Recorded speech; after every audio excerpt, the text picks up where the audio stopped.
Yeah, yeah, yeah, and you won't stop, and you don't stop, and you won't stop. I was a terror since the public school era. Bathroom passes, cutting classes, squeezing ass. Smoking blunts was a daily routine since 13. A chubby nigga on the scene. I used to have the tray deuce and the deuce in my bubble goose. Now I got the Mac in my knapsack, lounging black, smoking sacks up in accent sidekicks with my sidekicks, rocking fly kicks. Honeys wanna chat, but all we wanna know is where the party at. And can I bring my gat? If not, I hope I don't get shot. Better throw my vest on my chest, cause niggas is a mess. It don't take nothing but front for me to start something. Bugging and fucking at niggas like I was duck hunting. Dumbing out just me and my crew, cause all we wanna do is party and bullshit and party and bullshit and party and bullshit and party and bullshit and party. Party. Party. Party. Hugs from the honeys, pounds from the roughnecks. See my man say that I knew from the projects. Said he had beef, asked me if I had my piece. Short dude, 222s in my shoes. Holla if you need me, love, I'm in the house. Roaming strong, see what the honeys is about. Moet poppin', hope poppin', ain't no stoppin'. Big Papa, I'm a bad boy. Niggas wanna front, who got your back? Niggas wanna flex, who got the cat? It ain't hard to tell I'm the East Coast overdoser. Nigga, you scared just a poster. Nigga, I told you.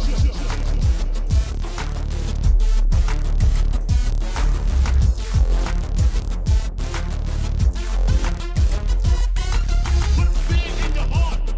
Fuck up the party before it even starts. Is he drunk? Off a Henny and skunk? Or some brand Nubian shit beating down?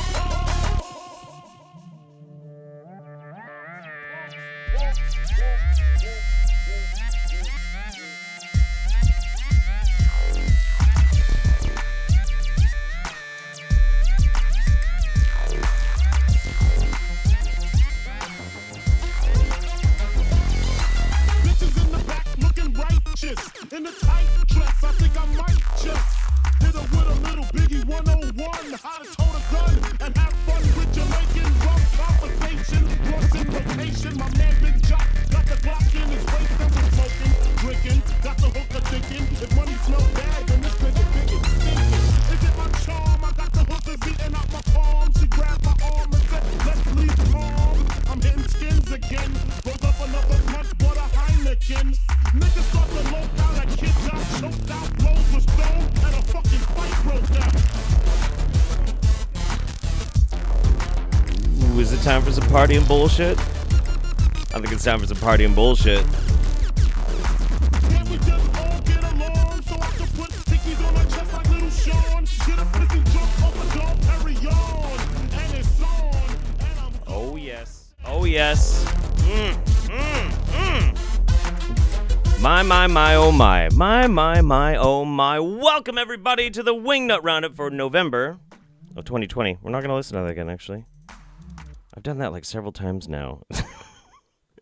What's going on, everybody? Jeff Holiday here, and I am very pleased that you've once again invited me into your homes, into your phones, into your random mobile devices for 3 blessed hours of the craziest wingnuts I could possibly find on the internet. There will be, of course, some old standbys. There's actually some rather interesting news from some of our old standbys, and some new wingnuts that will hopefully enrich your life with their colorfulness. Yes. So this year seems to not want to end. I feel like I've aged about 5 years in the past 11 months so far. Ooh. And it's I've been hanging on, and it's things like this that really make all the difference for me personally. As many of you probably are aware, we were originally going to do this Wingnut Roundup on Friday, but there were circumstances beyond my control. There was somebody who needed me. My family is fine, but, sometimes, you have to make people a priority.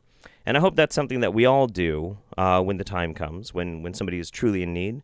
We're able to take some liberties and make sure that they're doing okay. And I got to tell you, I am very moved I'm very thankful for the outpouring of support and love in the comment section of the postponement video. I was feeling awful. I felt like I was letting everybody down by not sticking to the schedule. You guys lifted me back up. You made me feel great, and I can't thank you enough. I'm very thankful for that. For us in America, around this time is when we have a big thing about being thankful. I'm very thankful for that. I'm very thankful for you. I'm very thankful that you want me to entertain you and be part of your lives. So that's pretty wonderful. Is my camera pointed a little too down? Oh well, if it's an issue, I'll fix it later. Yeah. So I did get quite a bit of mail this month. I want to send a special thanks to Neo Gibu. He's in the chat. I saw you there, buddy. Love you, buddy. Who helped me out with storage solutions because I am crazy. And I still have like my raw video files from some videos that I've made like 4-5 years ago. Yeah, it's pretty ridiculous. So thank you so much, buddy. I really appreciate it. There was actually a couple more letters as well, but they weren't marked as okay to read on stream. And also, I went to the P.O. box today. And when you have like a big package, they either give you a key to a locker and you can just get it out yourself, or they give you a slip and you got to go to the counter. I had a slip and they were closed.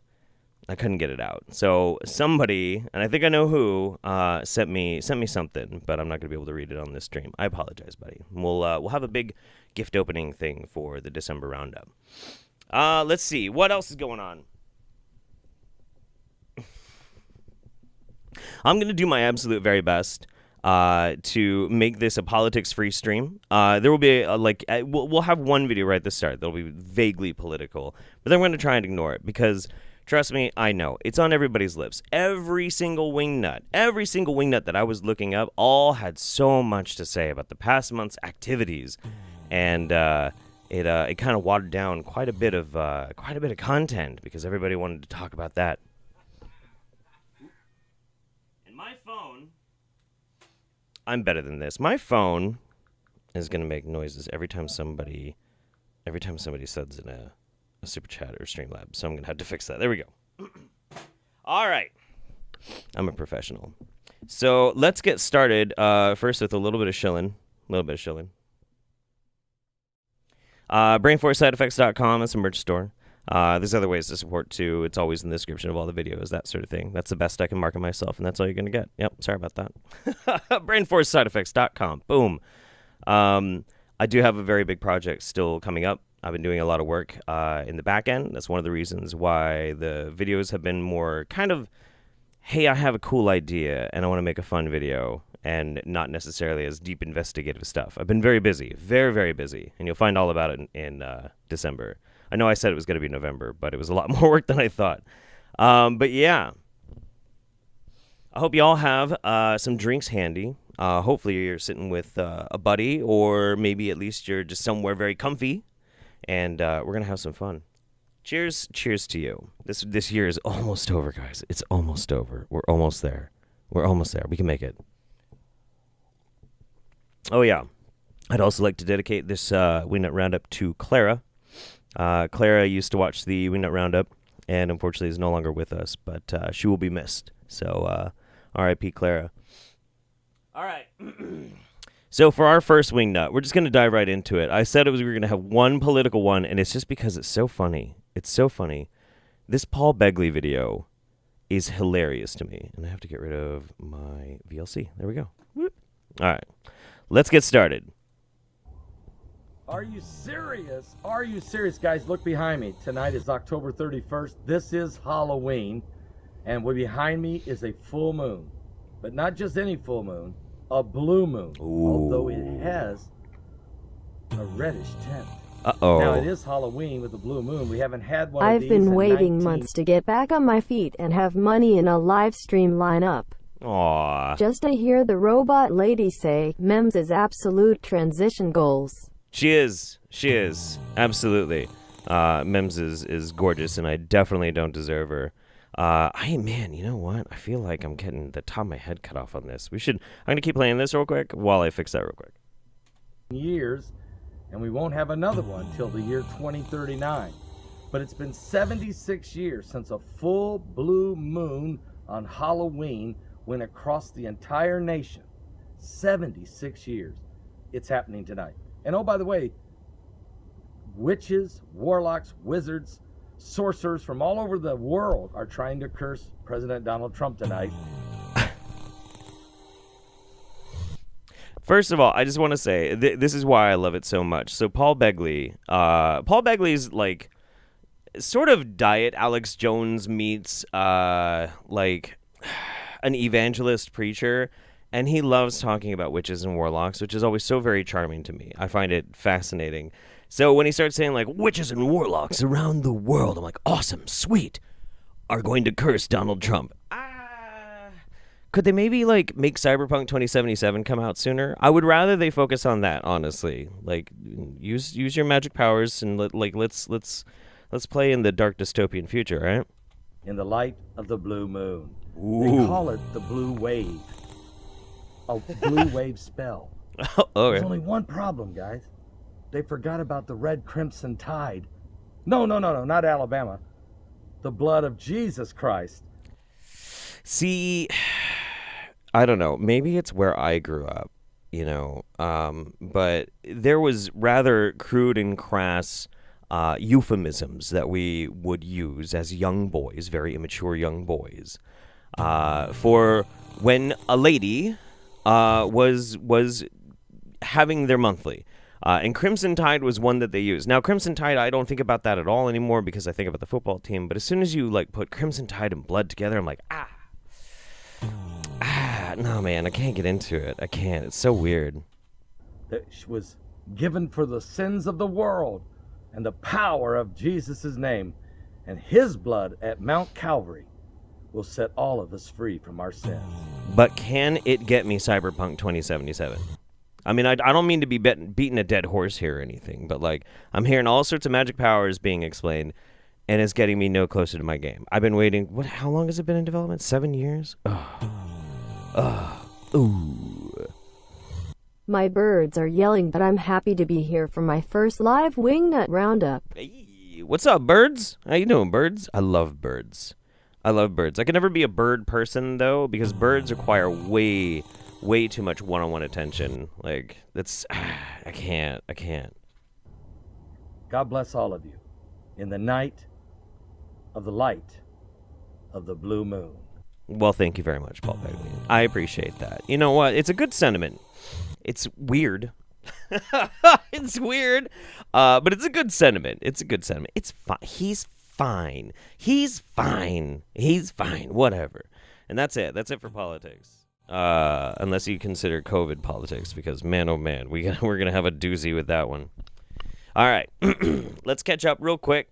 I want to make sure we stay on top of it this time. We don't get anybody's lost, because like I've had several lost over the past few Wingnut Roundups. Zombabe Zoe, hey, from England Lovelies. Wonka Vader, Jeff, I crocheted you a Twin Peaks inspired beanie, but I can't find your P.O. box to send it to you now that it's cold. First of all, thank you. I love Twin Peaks. I go crazy for anything Twin Peaks or David Lynch. I will lose my mind. And the P.O. box should be in every description of my main videos. But yeah, dude, wow. That sounds awesome. Straggling Shadow, hey Jeff, no drink or weed for me tonight. I'm trying to stay sober. 365 days in honor of Unus Annus dying. It's been really hard, but the Wingnut is a good distraction. Can't wait to see what you got tonight. I will not let you down. We've got some new gold here. Oh boy. And hey, good on you for doing that. Absolutely. Mickey the Ficky, love you, Jeff. I'm loving the new content lately. Keep it going. Well, thank you. Yummy Jackie, hey, love hugs. Me and Jackie gave you all the hugs and kisses, and all the hugs and kisses right back. Macy Caudill, November is kind of a rough month for me, and I've been feeling pretty down, so I'm glad I could make it to the roundup to hang out with you and everyone in chat. Love you, Daddy Jeff. Thanks for everything you do. Love you, too. Thank you. Thank you again, Heather Marie Thomas. Newt, not Newt. Hell yeah, I got food and just took an edible ready for some fucking Wingnuts. Let's party. Thank you very much, Kara Hughes. Let's do two more and we'll get going. Lauren Oliver, so glad for another roundup. It's been a crazy year, and I'm glad I've gotten to watch you document some of the crazy. And Self-Made Geek says, I've been struggling with PTSD following the trans hate crime last month. I've been looking forward to the roundup for something to make me smile. You know what? That's what we do. That's what we do. That's what we all should do. We should all be doing our best to try and make each other smile as much as possible, because things can be pretty rough out there. And you know what? My heart goes out to you and trans rights. All right, let's do it. Let's go. We're gonna start with a heavy hitter.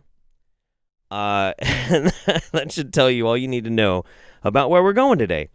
Young Pharaoh here is going to gift us with the science of heaven and hell.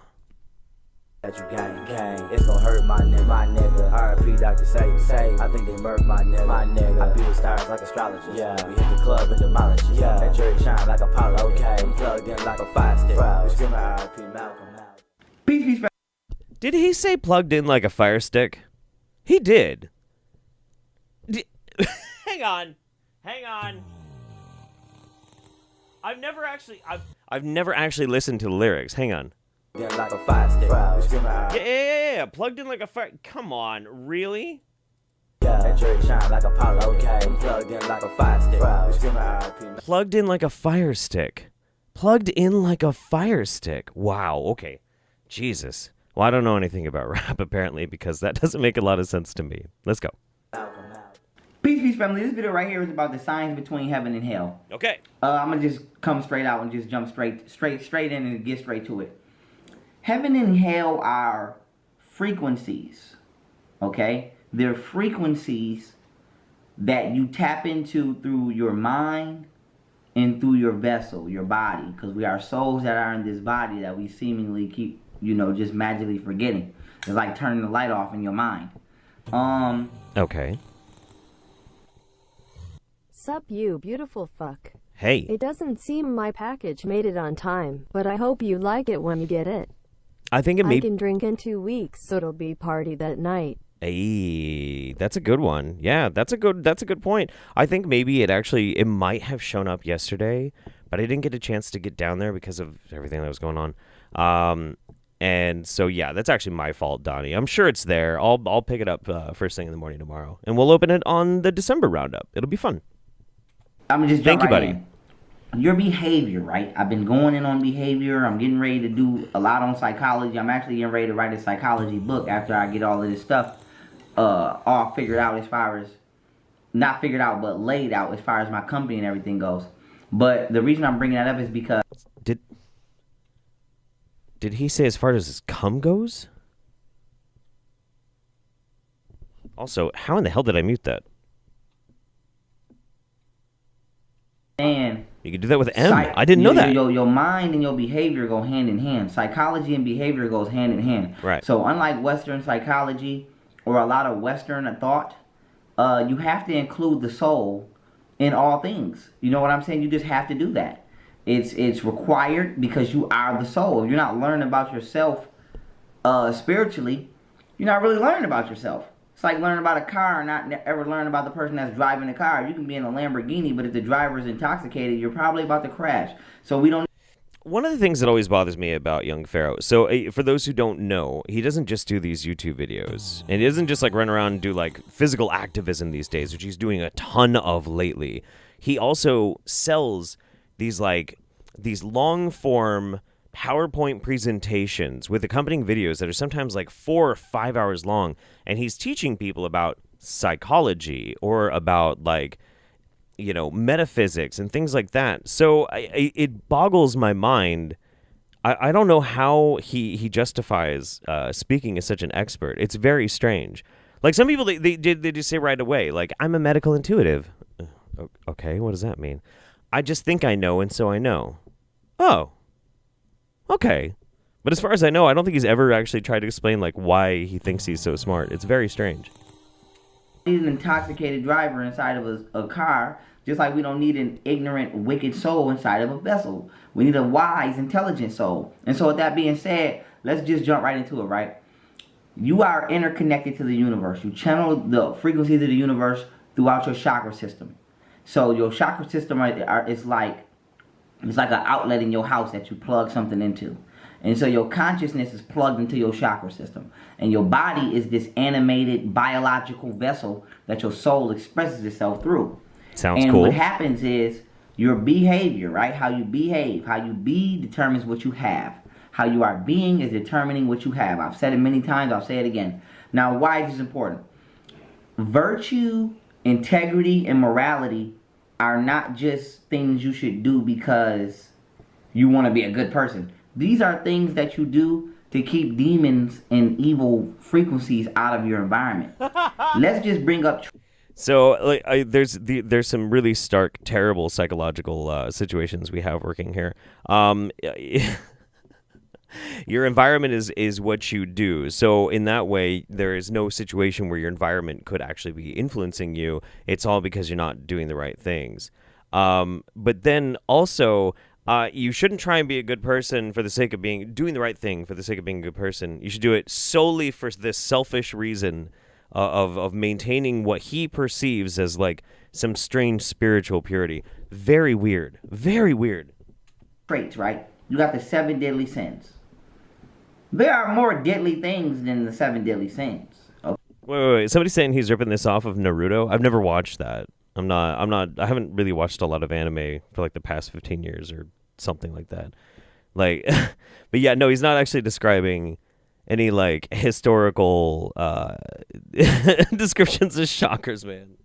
Okay, there are more things besides greed in this world. But let's just use greed. You have to discipline yourself from greed. You know why? Because greed is a frequency. It's an attribute to describe a frequency. And there are beings that not only live on certain frequencies, they thrive on them and they feed off them. So if you don't want to become subjected to one of these beings, okay, you have to watch how you behave. If you behave in a greedy manner, then you channel the frequency that greed exists upon, which means you make yourself in the range to be possessed. Oh, okay. So I see some people in the chat saying like, oh, it's Jezebel. It's all Jezebel. See, I actually hear Jillian in him. I hear Jillian. And it's all about your intention, and your intention can leave you open to parasites, and the parasites will also influence your levels of candida. You know, I don't know, man. Or influence your inner fluence by these spirits, these spirals, these frequencies, these electromagnetic sentient forms of consciousness. And so what you're not realizing is everything you do is determining what's channeling through you. Sure. And this is why righteousness is the frequency of highest value, because righteousness is the frequency of God. It's the frequency of the Creator. There is no other frequency that the Creator exists upon other than righteousness. And there is no other way to find the... Can I get righteousness on my radio? Or do I need to, like, get one of those super fancy, sharper image radios? Okay. Shit. Is it syndicated? All right, anyway. Let's just give him a few more seconds. The Creator on that frequency of righteousness if you're not using truth. Because the Creator, the higher source, would never tell you something that's not in your best interest. Welcome to W74 AM, WGRD, Greed AM. This is Memnon in the morning. Yeah, no, fuck it. Whatever, man. I love it. I love Young Pharaoh. I do. He's such a unique individual. He really is. All right. So, where were we before? Kara Hughes, thank you. It's called evolution. Oh, yeah. Bitch. First time freezing outside. Still 2 weeks until insulated camper is finished, but the beer is just at the perfect temperature for a hot Roundup. That's true. Love you, Jeff and Chat family. That's actually very true. That's one way to look at. Hey, that's looking at the positive side of life, right? Sure, it's cold, but that just means you can leave your beer outside your back door, and it will be nice cold beer. Madeline Curley, I got a warm bubble bath, caramel chocolate popcorn, minor safe alcohol equivalent, and the rest of the night free. Let the batshittery commence. Hell yeah, I like your style. Maximilian Modine, thank you, Jeff. You're very welcome, buddy. You're very welcome. My heart goes out to you. Mad Evil Genius, I just got my girlfriend to watch this live stream, and she corrupted with the sheer wingnuttiness of your older roundups about a week ago. Nice. Oh, she got corrupted. Excellent. Excellent. That makes me very happy. Koyokoi, thank you very much. IDP Boa. Wizards and Warlocks, is this D&D? Great to be here, Jeff. Looking forward to the insanity. Cillian Holland, no drink as I'm in work. Damn it. Saucy Viking here, by the way. Hey. Hope the delay wasn't over anything too serious. Not for my family. Somebody else. But it's okay. We're all right. We got through it. Kokudabura. Oh, shiz, we here early. Cheers to you, my favorite time of the month. Saw the thumbnail and got excited. This should be a good one. I love you, Jeff. I love you, too. Loke says, hey, Jeff, an apology for not being able to be on Passions yesterday. And this better be the best live stream you've ever done because I paused my Rose Tattoo live DVD for this. Oh. Well, thank you for bringing it up, though. Just to let you guys know, every Saturday, me and my buddy Ian on my Twitch channel, link is in the description below, we spend 4.5 hours drinking and watching 5 episodes of the craziest soap opera ever made in the United States, Passions. And it's a lot of fun. We have way too much fun, and you should join us. Everybody should join us. It's way, way, way, way fun. Lauren says, curse the patriarchy. Alexa Ray says, hi from Boulder, now known as Shivambu country. Cheers. Oh, boy. Good for you guys. Aspen says, hey, Jeff, here again another month. My sister will probably smack me for this, but can you tell her that she's awesome? I love her crazy ass so much. Well, you know what, Aspen's sister, you are awesome. You are awesome, and you've got a pretty awesome sibling there. Thanks again, Donnie. Griffin Doggo, I feel like 2020 has gone worse than Tabitha's murder plots. Sober roundup for me after a very drunk night last night and then doing a dog training course this morning. It's possibly still a little bit buzzed. Here for the pure bullshit and serotonin boost. You got it. Let's get 2 more. Terribly lovely. You have been a huge lifesaver in many ways. I feel undiagnosed DID and was from an anti-vax cult growing up. Oh, man. Watching you helped me come out. Well, I'm happy to help. That's wonderful to hear that you're doing better. And Lulu Sabas says, happy roundup from my fiance David and me.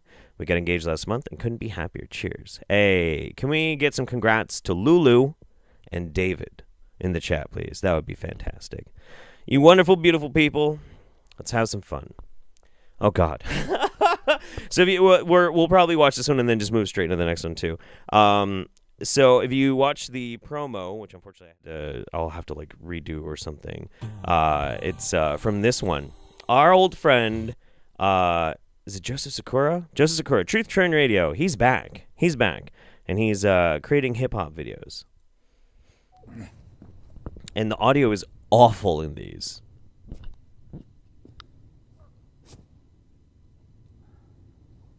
Joseph Sakura, Truth Train on Facebook.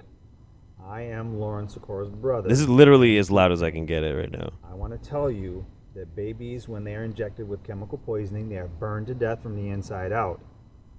It is very painful. That is why they cry unconsolably for hours, because their brains are being burned to death from the inside out. So when they come to you and tell you that you must chemically poison your children for the sake of herd immunity, you tell them to go fuck themselves. Damn. And when they start bringing up this bullshit subtitle on your freedom called medical freedom, that somehow that extracts the ability for you to be free, that's bullshit. Damn. Because it doesn't say anywhere in the Constitution that there are subtitles on your freedom and that they can pick away your freedom by giving it subtitles. That's true. Again, if they want to chemically poison your children for the sake of herd immunity, they have to go fuck themselves. Hey Jeff, love what you do. Hey. My twin's bird had to be put down last night. Oh no. Can we get some love for Elliot and the late great Kennedy? Aww. Best to you and yours. Love to Elliot and the late great Kennedy. Thank you so much. Wow, man, I had to turn that so high up just to hear him. Yeah, I'm not really sure what the deal is with Joseph Sakura, but yeah, no, sorry, man. There's no babies' brains being burned alive from a vaccine. Vaccines are safe. That's all there is to. Sorry, my dude. Sorry. It's rough. But yeah, I got one more that's also pretty good from him, but we'll watch that a little bit later. Let's just move on straight to the next one because this is... wait. Oh, no, because I'm not going to want to pause this one too much. You know what? Here, I'm just going to leave this up. Jack and L. Is this first time freezing outside? Still 2 weeks? Yeah, we got that. Just a little change, Daddy. I got Hey. to head out to work. You do you.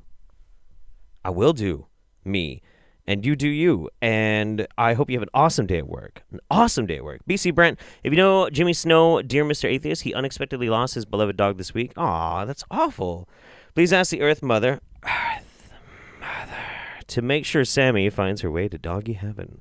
Thank you, Daddy Jeff. Much love to you and yours. Much love to you. Ames, don't have much, but here's a little something to show how much I appreciate all you do. Thanks for being you. Thank you. MG says, first time catching the stream live. How ya going from Sydney, Australia? Thanks to you and Mems for helping many of us get through 2020. Home stretch. Damn right. We're almost there, man. We're almost there. We'll do two more and get moving. Safe route down. Hey, Jeff. This is my first time catching the Roundup live. I'm a nurse, and these Roundups keep me sane. Hell yeah. Parallax Eclipse. Hey, Jeff. Can't stick around, but good luck with the Roundup. All right. I want to say a very big thank you to Captain Rachel for introducing me to what I would like to think is kind of a featured spot in this Roundup. We'll be seeing quite a bit of this young man throughout the Roundup here.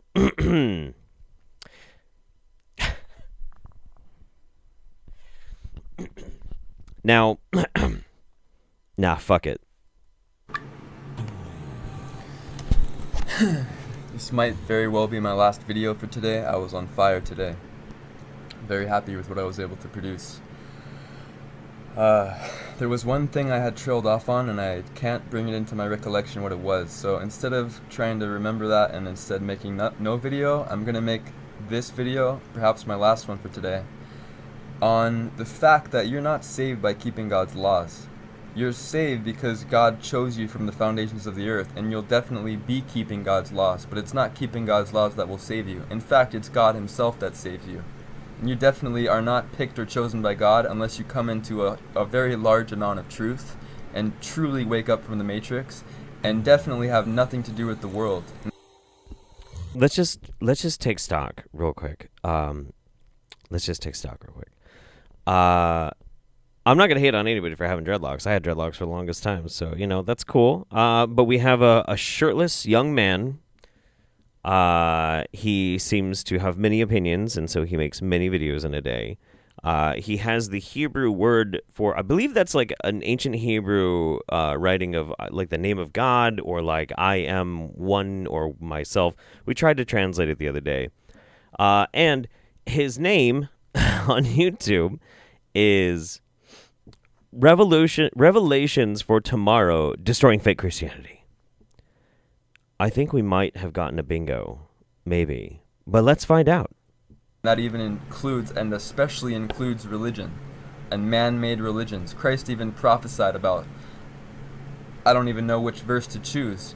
In the book of Matthew 15 verse 9, he quotes the Old Testament prophet Isaiah, which was God himself speaking to Isaiah and ultimately writing through Isaiah.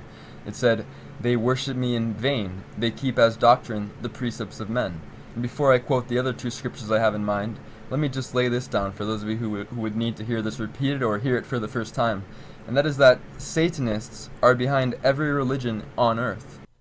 Fascinating. This is not the first time we've heard that either. We've like our old friends Bible is Markov B666.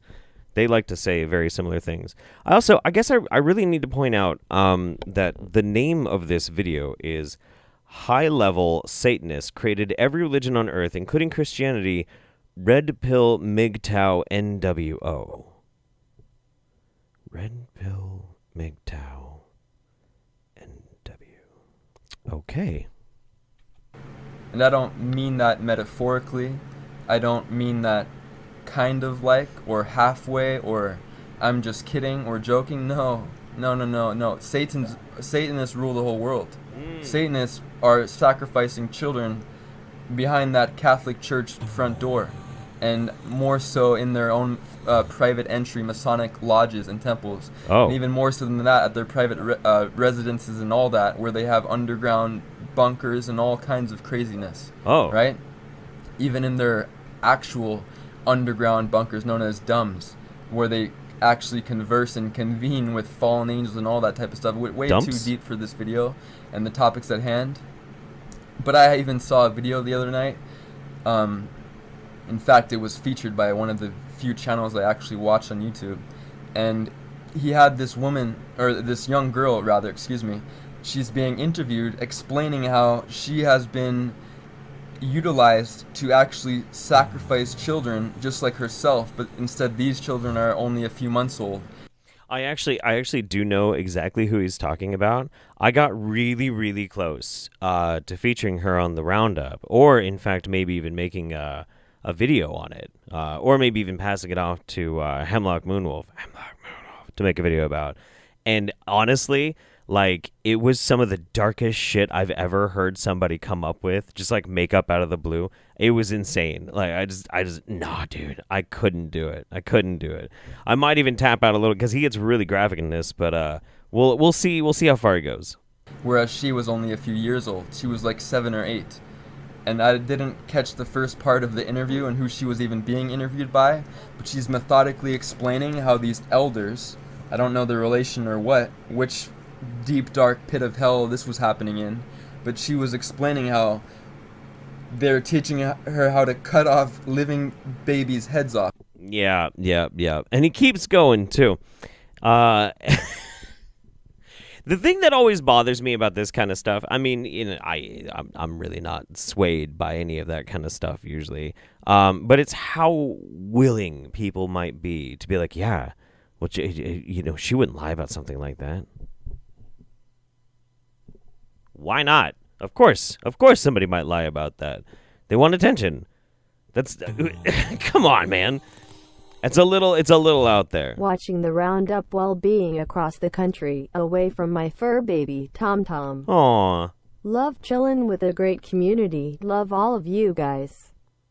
It makes being away from my best friend a little easier, heart. Aw, that's fantastic. I'm glad you're here. I'm glad we can give you a little bit of distraction from missing Tom Tom. Was it? Yeah, Tom Tom. We'll just skip the whole baby sawing head thing. Just for brevity. Right. And so on and so forth. Anyone you choose, right? They're all Freemasons. Right. Emperor Constantine, he started Christianity 1700 years ago. That's the wicked prophesied of in 2 Thessalonians chapter 2 verse 8. And the strong illusion and great falling away. That happened thousands of years ago almost, coming up on. Just give it a few hundred more years, it'll be 2,000 years. Almost when Christ left the earth, because Christ didn't start Christianity. You type in any of these people's names, they're all Freemasons, right? Obviously, Emperor Constantine wasn't a Freemason per se, but he most certainly was a Freemason in concept and purpose, which is actually alluded, and not even alluded, but perfectly described in Psalms chapter 83, verse 1 through 12. This is where the modern iteration of these secret societies comes from, and exactly what their purpose. It's stated right there in verses 2 through 5, Psalms chapter 83. So anyways, what was the point of this video? I've already trailed off. I've been wondering about that myself. Just casually discussing, signing off, Point of this video. Little heads, I don't even remember. Yeah, damn. 5 minutes in. Let's wrap it up. What was it about?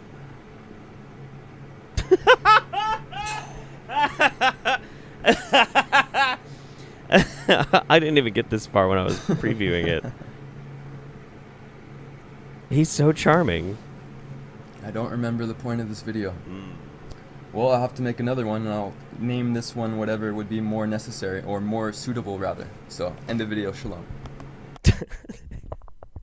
Thanks, bud. Appreciate you. Right on. We're gonna see more of him because he's a rare bird. He's a rare bird, and we need to appreciate him. Yeah. Oh boy.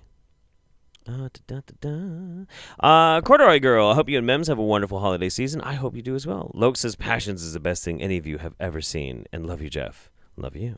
Isolationist Sigoris, thank you very much. Again. And Derek Gaines, hey Jeff, longtime subscriber, here celebrating a new job with my state's organ donation network. So glad to get a career that can help save lives. Nice, that's great. Druidic 3000, thank you. Tank 777, listening to the Roundup while I was finishing my final paper for my abnormal psychology class. That's a good class. It seems fitting. Big love and thanks from mine to yours. Thank you. Destiny S, I'm here to make up for missed live roundups. Stay awesome, Jeff. I'm having a good time in random. I have Santa hats coming for... Oh, and in random, I have Santa hats coming for my Ratatats, pet rats. Much love for you. Glass Galahad, thank you again. And IDP Spo, wow, definitely not easing us into the crazy slowly today, huh? No. Also, I kind of want to make it a point, too. I never pick on anybody because they know off the top of their head a bunch of Bible verses, because I am undefeated in Star Trek The Next Generation trivia. Come at me. Like, all have been laid to waste. I leave behind a wake of shattered opponents. So, it's not like I can really be, you shouldn't know all that silly things, because so do I. Oh, let's go. Oh, darling. This video is titled Full Moon Fertility Druids. Hey everybody. So, this is very interesting. Is it? Okay. So, I feel amazing. Like, seriously amazing. And... Okay. There's a lot of esoteric knowledge out there in the world that we know about and don't know about. It's hard to figure out what humanity is supposed to manifest when their body, mind, and spirit has finally gone on to a life trajectory. So I've put theories out there, of course, so people understand that... Keep in mind, Jillian has very strange determinations of what a life trajectory is. In this instance, I firmly believe it's where people don't want to have children. That's the life trajectory. You can shatter me anytime, Jeffy Senpai. You promise? Thank you very much. Appreciate that. No, this is true though. This is true. This is deep Jillian lore. If you have a lack of sex drive, that is a life trajectory. If you are no longer fertile, that is a life trajectory. Because your body is gearing itself towards immortality, so it doesn't even need to procreate. And that's what that means. There is correlation to how the body manifests based upon the wholeness or the balance or the imbalance of the body, and of course your environment also influences. And I've heard of the fertility rituals of the Druids. I've heard of that. The menstrual period and esoteric knowledge has to do with the phases of the moon, and full moon can influence menstruation and fertility. And so it's interesting. I hadn't had a period since August 15th, okay? I just looked at my toilet today. I had to go to the restroom. I've been feeling like a little tired lately. Not... Jillian. It's one of those things where, like, I don't know. I almost feel like an old friend at this point, that maybe I can speak very plainly, and I can talk about these sensitive topics, but I'm going to try and pass on that. But Jillian, you don't seem that old to be going through menopause yet. Maybe go to a doctor. Maybe. Eating so much, but just tired, but... I know we're dealing with the COVID and there's so much other stuff going on that it's so hard to pinpoint what exactly is going on. I know I'm feeling in excellent fettle. I have been recently taking up a little bit of smoking, but I'm also in a creative mode, pooping totally like on point, not feeling, Nice, bro. Nice. You pooping on point?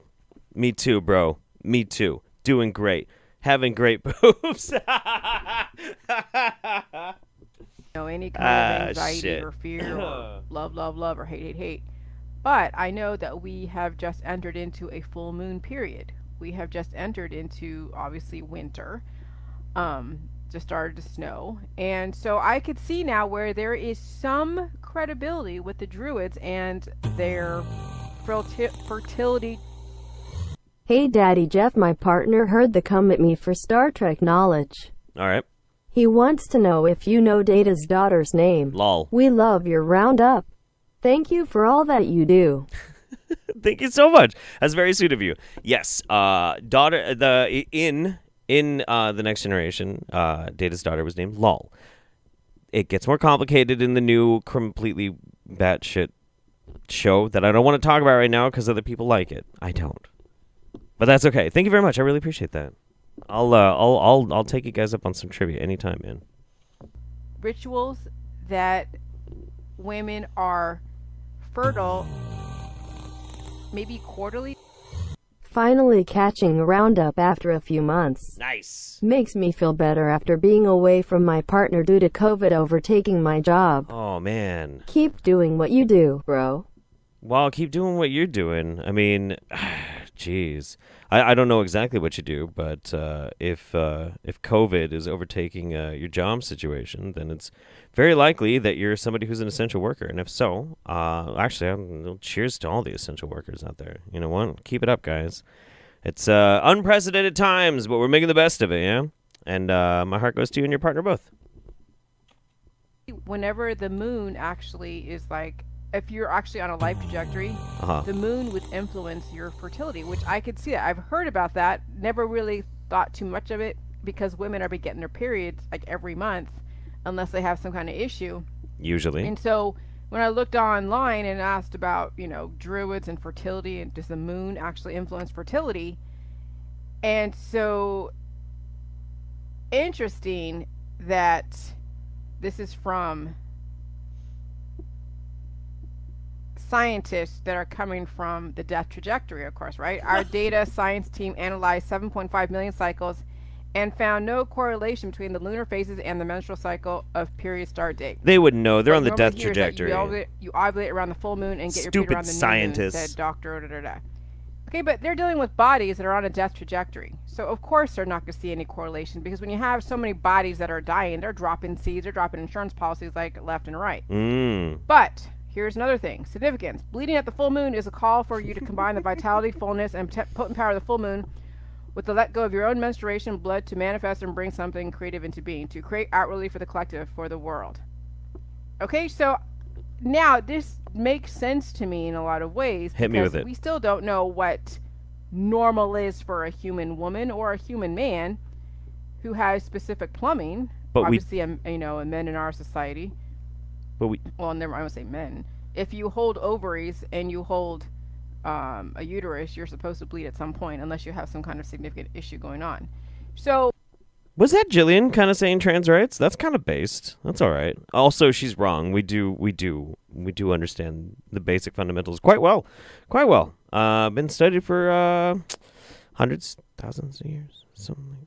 All right, we'll give Jillian a little bit longer. I'm so charmed that Jillian wants to talk about druids. That's so cool. I'm so into this. I could see it because it's interesting because yes, it's been since August since I've had a period. Yeah. And now with this full moon, I have a period. What is the significance of that? Oh, so you did get it. Okay. And then I'm also very, very in tune with major mental clarity on what is going on. I mean, I just had all these different revelation on revelation, like fear and I figured out now my introduction to my book. Okay, I mean, I have a bunch of the meat of my book, but I didn't really have the beginning and as well as the ending, but I had a bunch of meat in the middle. So now I see what everything has come down to: the selling of fear, because people are afraid to die, and then it's easy to sell fear as a method of control and all this other stuff. And so, that is I figured it all out. Aww. And damn, today I got my period.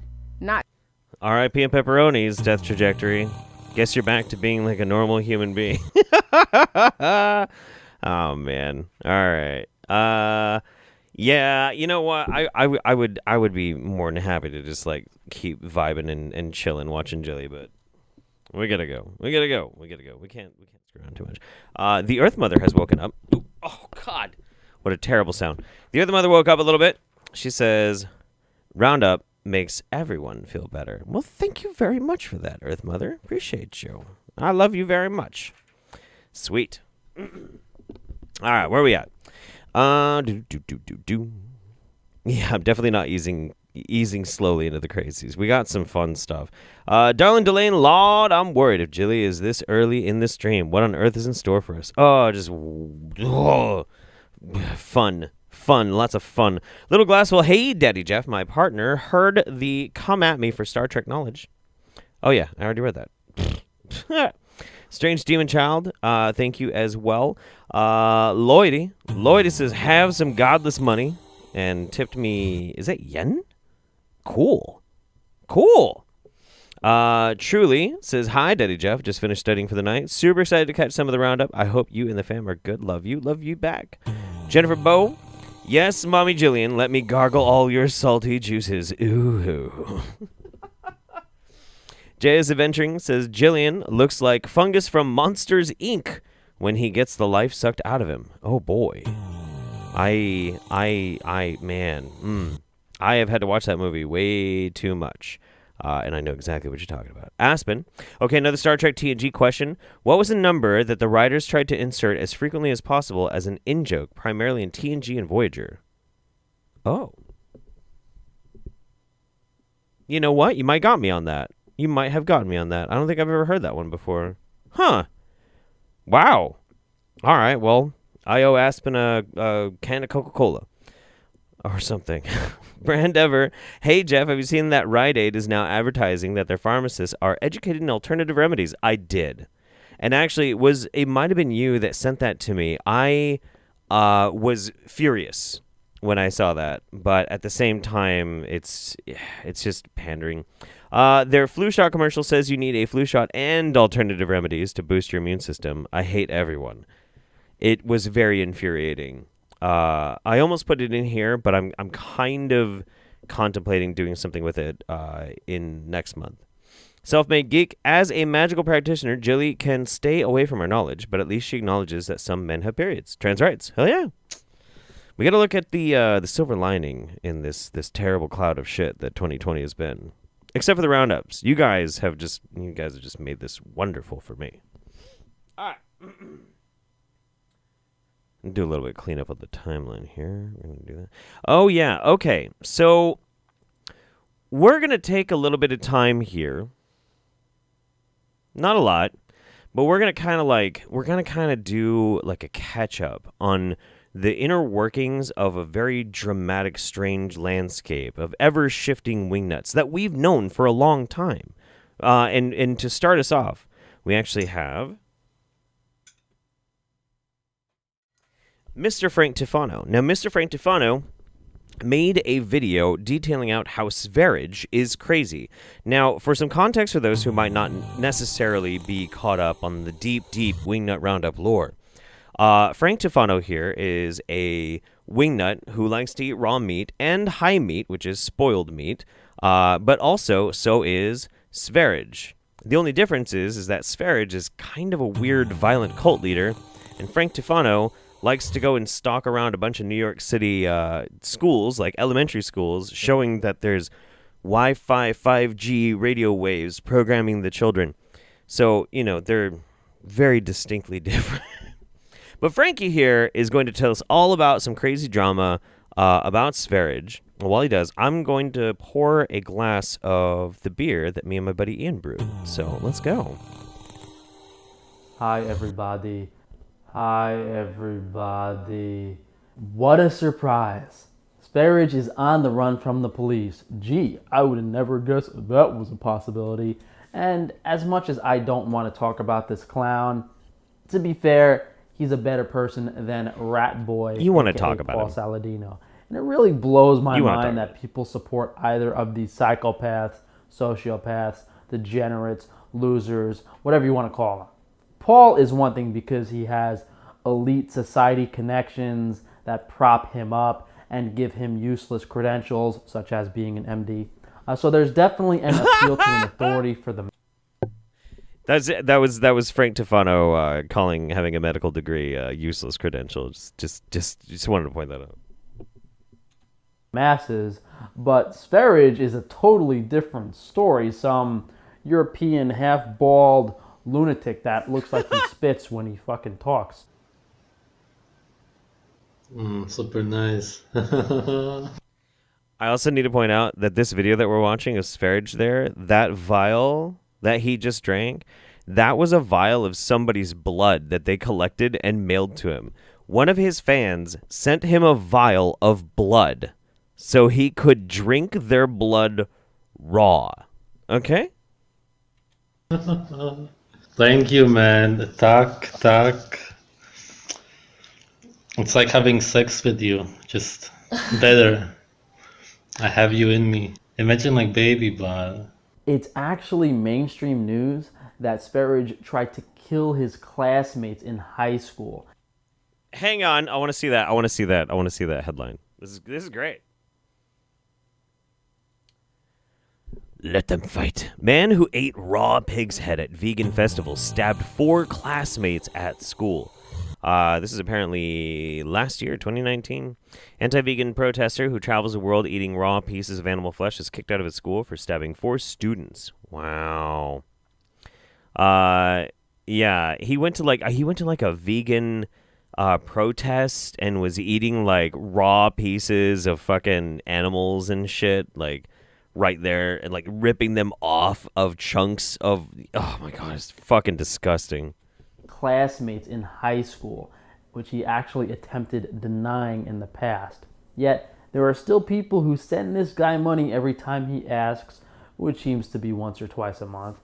I don't think I've ever asked for donations throughout the 4 years on my YouTube channel. I still work a day job. You know, it's one thing if you're providing a service, valuable information, maybe you're really entertaining, but all this guy has ever done is parrot dietary advice and abuse people. Some of you know that he recently planned on living off-grid in Romania.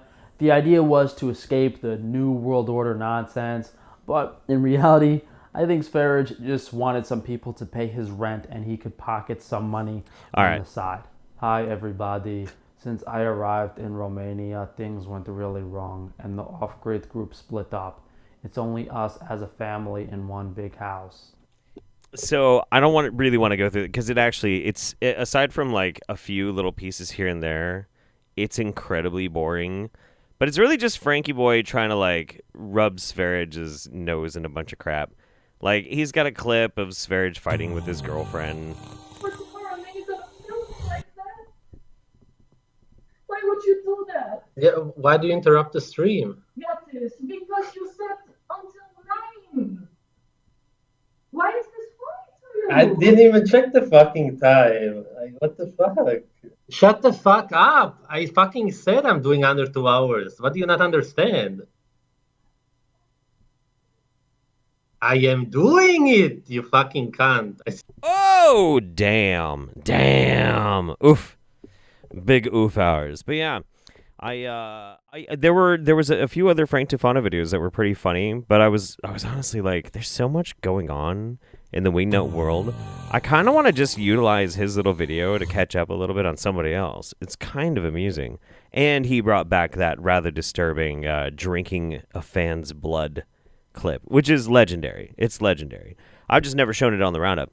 I saw somebody in the chat was like, so Jeff will warn us before he shows us piss, but he doesn't show us before some dude drinking blood. That's right. That's absolutely right. Hey, Nesterios, what's up, buddy? All right, so let's see. Bree does art. Hi, Jeff here, watching with my mom as always. Jable says, hey, buddy, why don't you follow me on Twitter anymore? Because I lost that Twitter account, and I just haven't followed you on the new one. Message me on Discord. Mickey the Vicky, oh no, I thought Jilly was preggers. Oh no. Oh no. I don't even know what would happen if that was the case. That would be crazy. Aspen says, hey, got you on Star Trek trivia. You did. The answer is 47. Check the wiki on the Star Trek wiki for some the article on the Star Trek wiki for some insight. Cool. You did get me. You got me. That's pretty good. Cancer Connoisseur finally caught a Roundup live. GG, Jeff. Wonder what Earth Mother thinks of druids. I got a trivia question for you. What's the name of Khan's ship? Oh, shit. Oh, shit.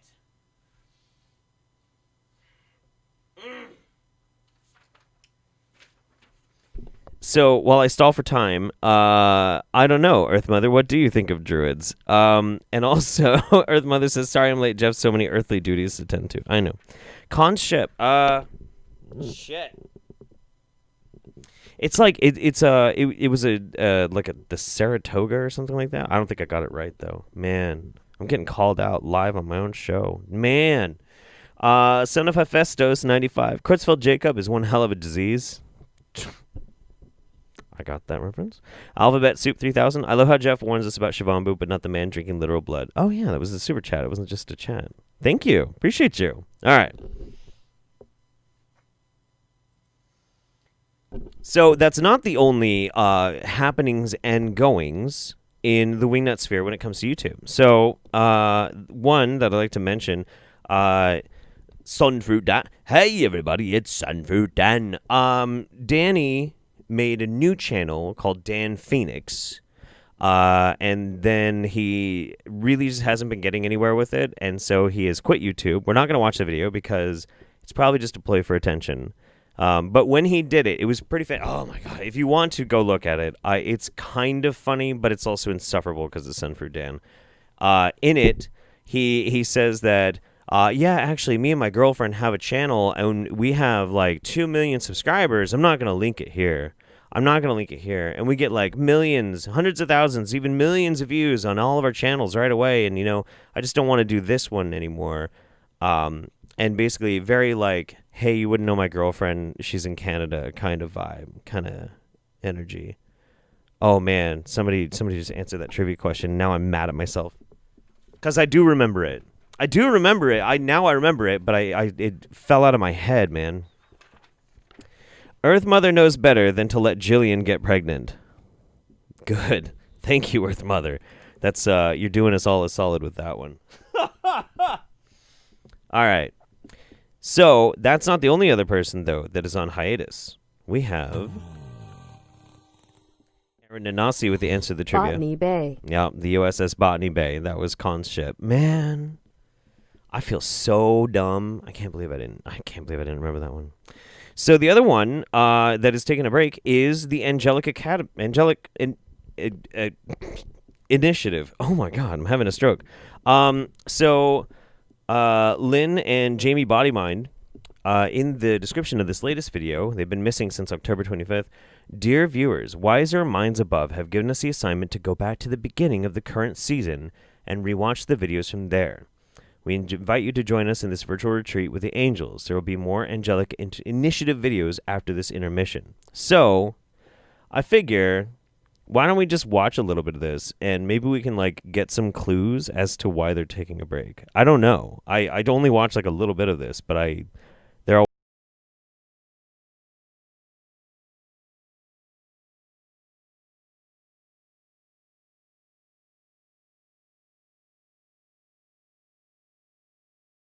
really work.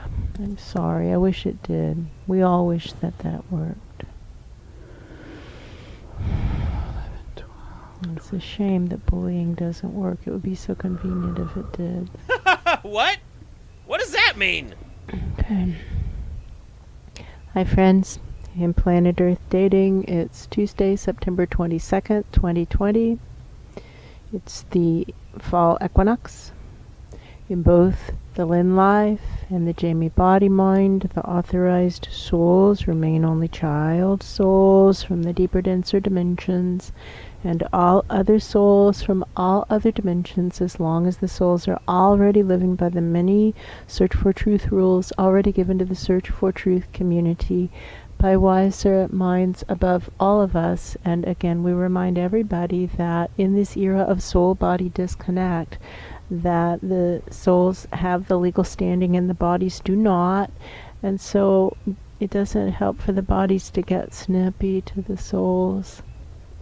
And so if they're not living by the rules, then so be it.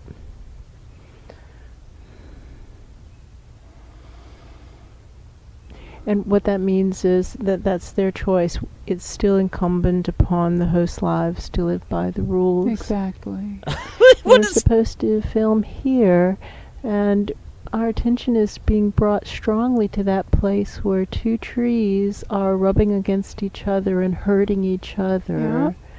Yeah. And one tree clearly has a choice. It looks like an aggressive move to have grown its branch right there. It's like, why didn't you grow it Why so violent, tree? 5 feet one way or the other? That's right.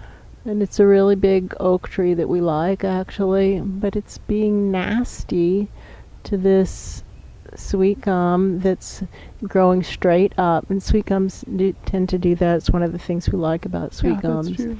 And oaks tend to not grow straight up, and it's one of the things we don't care for about oaks. And they're talking about how it is when we know people or presences over a long period of time, that there are invariably things that we really like about the presence, and also things that we really don't care for about the presence, and that's always the case. So we like many things about the oak trees, but we don't like how they will just grow their branches sideways and kind of in an aggressive bullying way. Yeah, that's true. We don't like that about them. And So, okay. Okay. So, Lynn and the Jamie Body Mind they tend to be rather nonsensical, and they're communicating with extraplanar higher astral entities and shit, right? Okay, so that's fine. Okay, yeah. And sometimes they're like a little hard to understand, and they're on a wavelength that most of us are not. Whatever, that's okay, that's fine. But like, I'm trying to decipher why they decided to just stop making videos for over a month and are on hiatus. And their last video is them talking about how trees are being bullies.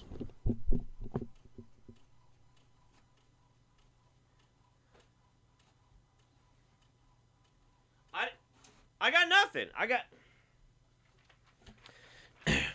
Some trees just have anger issues. I have to deal with a ton of asshole elms.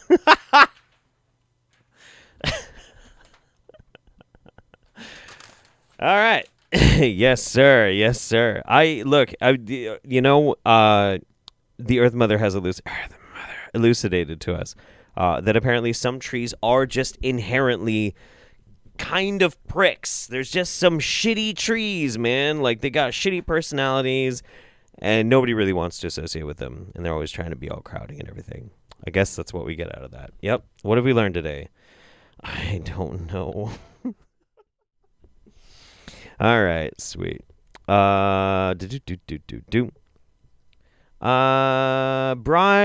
does art. Hey, Jeff, here watching with my mom as always. Hell yeah. Oh, wait, no, I already read that one. Oops.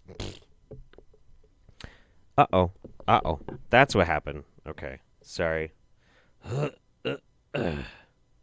Oh, what happened with that thing? Okay, I'll have to fix that. All right, moving on. Now, and this is the last little bit, I believe, for us catching up on what's been happening in the world of Wingnuts before we move on with some of our more original programming. So, you know him, you love him. We all thought he was dead. We were pretty sure that was it. I mean, this is only like the 15th or 20th time that he's been like, I'm getting out of this body. I'm fucking dead, and this body's rotting. But hey, JRASX, he ain't dead, yo.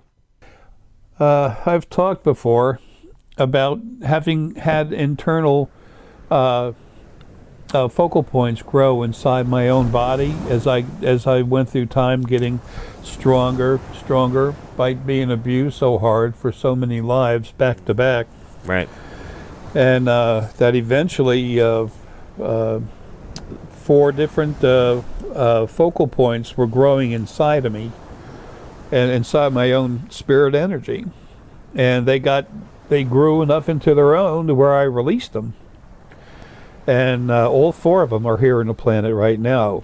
Like your kids? Raj Nayaraya, and I can't pronounce his name properly.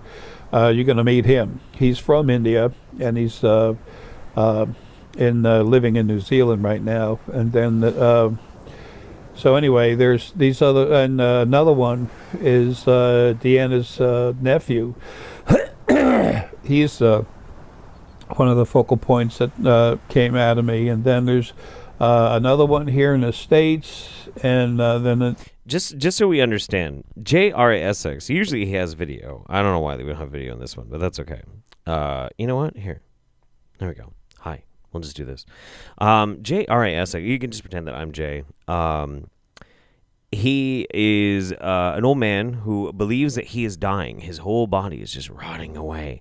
And that inside of him is the one true God. The one true God is actually a giant black chaos dragon. And these focal points are like seeds that have dropped off him. They're like little turtling children that he just kind of like shit along the metaphysical path throughout the spirit realm. And he's just describing them for us. So personally, I'm fascinated. There's another one that's inside one of the children that Deanna and I have had. We've had our material taken, and sexual material, and made children. They made children out of them. I talk to them all the time. They took your sex junk. Those bastards. To most all the kids, usually just as a group, because there's so many, and it's really hard to do things through these bodies. Plus, when I was first started doing this, I think it was about 2010 that I got in a big fight with the original first being male and female when they were trying to tell me what to do, and he went and he said, without saying it out loud, he said, those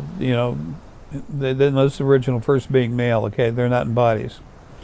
But they were talking together. She was talking with him, and then he in his head was thinking, I'm going to fix this guy talking about me. I'm going to fix him tonight. And he did. That night, when I woke up, we got to sleep in a body. Okay, we have to shut down. And that's when we're vulnerable. So anyway, he went into my head and literally destroyed, fused part of my brain. And then when I woke up, I didn't know who I was, where I was, or anything. And I eventually, got through it. But Sir, that's called a stroke. Man, I don't know. Look, all I know is here, just so I haven't even, okay. When I was trying to preview this video, okay, here, let's get low here. Let's see, where am I at? From back here all the way to like there was him talking about why he's going to have to shut down his online store for a little while. And then is him talking about like his little spirit poop seed children. And then over there is him talking about George Soros and communism. I'm not saying it's the easiest videos in the world to listen to, but goddamn, you can't argue with the subject matter, because hot fucking damn, man. My brain has never, look, I tend to think that I'm a pretty amusing and kind of out there guy. My brain has never been even close to that entertaining. Holy shit. Oh my God. All right, screw it. We're just going to keep going. Here we go. Next up, ladies and gentlemen, a giant piece of shit. Good morning. This is Dr. John Bergman. Happy Thanksgiving. This is your Health Minute. Okay, it's time we take back Thanksgiving. Remember, Thanksgiving was started by a group of religious zealots that came to this country to worship God. So let's become religious zealots again. Yeah! In their own way. That's now being taken away from us. Let's get back to personal responsibility. If you feel that it is safe to hang with your relatives, fantastic.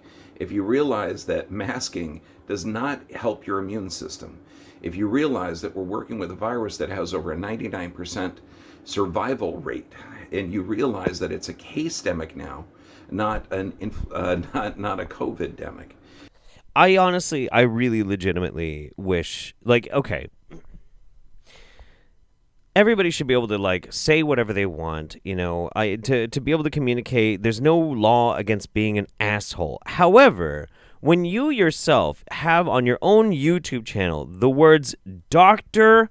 John Bergman, and you come out and you start saying this kind of shit, like, I don't know, man. He at least needs to, like, he needs to have some kind of repercussions, because this is abominable bullshit. This is fucked up. It's fucked up. This motherfucker doesn't know anything about immunology. This motherfucker doesn't have a fucking medical degree. He's a baby backcracker. He's some overpaid fucking piece of shit. And the only reason why he's so fucking big is he was working with scammer-ass fucking YouTubers who were pretending that they were fucking dying. I hate this piece of shit. What a fucking prick. Fuck you, John Bergman. God damn. So look at the reality of this. When you hear the BS of hospitals are being overwhelmed, you're looking at about 10% of patients are in there. How many people are in the hospital because of anxiety, stress, deaths of despair? I mean, this is crazy. Let's get back to looking at real Thanksgiving. And I mean, here it is, early morning. Yeah, fuck all that whole, like, pandemic thing. Hundreds of thousands of people fucking dying.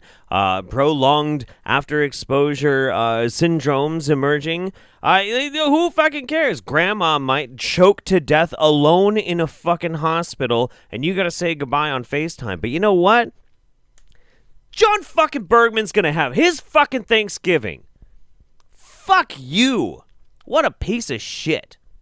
What an absolute intolerable fuckhead. Fuck this guy. Dude, man. I just can't even fucking wrap my goddamn head around this shit. Here, let's hear the rest of your stupid ass bullshit. There's the turkey. We are going to get together. Let the governance realize that they're working for the people. They do not pass arbitrary laws that are not based in reality. We have a case-demic, not a COVID-demic. Let's get back, get personal responsibility, get together with your relatives, love them. That is good for your immune system. Eat healthy foods, lots of herbs, okay? Lots of healthy, get together. This strengthens your immune system. And let's strengthen our countries, and let's strengthen our families. By God, let's get back to reality. I gotta be honest with you, the reason I could never do another undercover at CalJam, like, I'm so thankful that I got to go do that. And I think it was really good. And I want to use Undercover at CalJam, which, if you haven't seen it, it's honestly probably one of the best videos I've ever done in my life. It is legit, hands down, one of the most important ones that I've ever done. So please watch it. But I could not do it again. I couldn't do it now, because if I did it now and he was talking, I think I would kick him in the fucking balls. I don't think I could. I'm not a violent man, but I don't think I could keep myself from doing it. I can't. I'm only human. I'm only fucking human. I'm sorry. Listen, wear a fucking mask. You don't know if you're infected. You could be infected for 2 weeks before you start showing symptoms. Just in case, wear your fucking mask. The mask isn't there to protect you from other people. It's to protect you from other people. You know what I mean? In case you have it, you can't spread it. That's the whole fucking point. Jesus Christ, what a prick. Ugh. Amy Easton says, I'm sorry, it's not more. You're great. I love what you do. Well, thank you. Thank you very much. I appreciate you. Now I'm angry. Should I hire other people to go undercover in my stead? Yeah, maybe. It'd be fine. I don't know. We're working on it. We're trying to get into to some bigger projects too that might involve more than just me being involved in some projects. Some projects, man. All right, let's keep going. Let's keep up the momentum here. I just need to get a little angry for a while. Oh, fuck me. Okay, here we go. I hope you guys are ready for this. There we go. This is a good palate cleanser. We all love her. It's time for some Anna Wood. Let's watch some Anna Wood. Anna Wood, I want to get the intro in because she says the catchphrase that's just so wonderful. Makes me all happy. And then we'll skip forward to the juice. I've never seen so many UFOs or beings of light in my life. Like, nice. There were literally hundreds. Nice.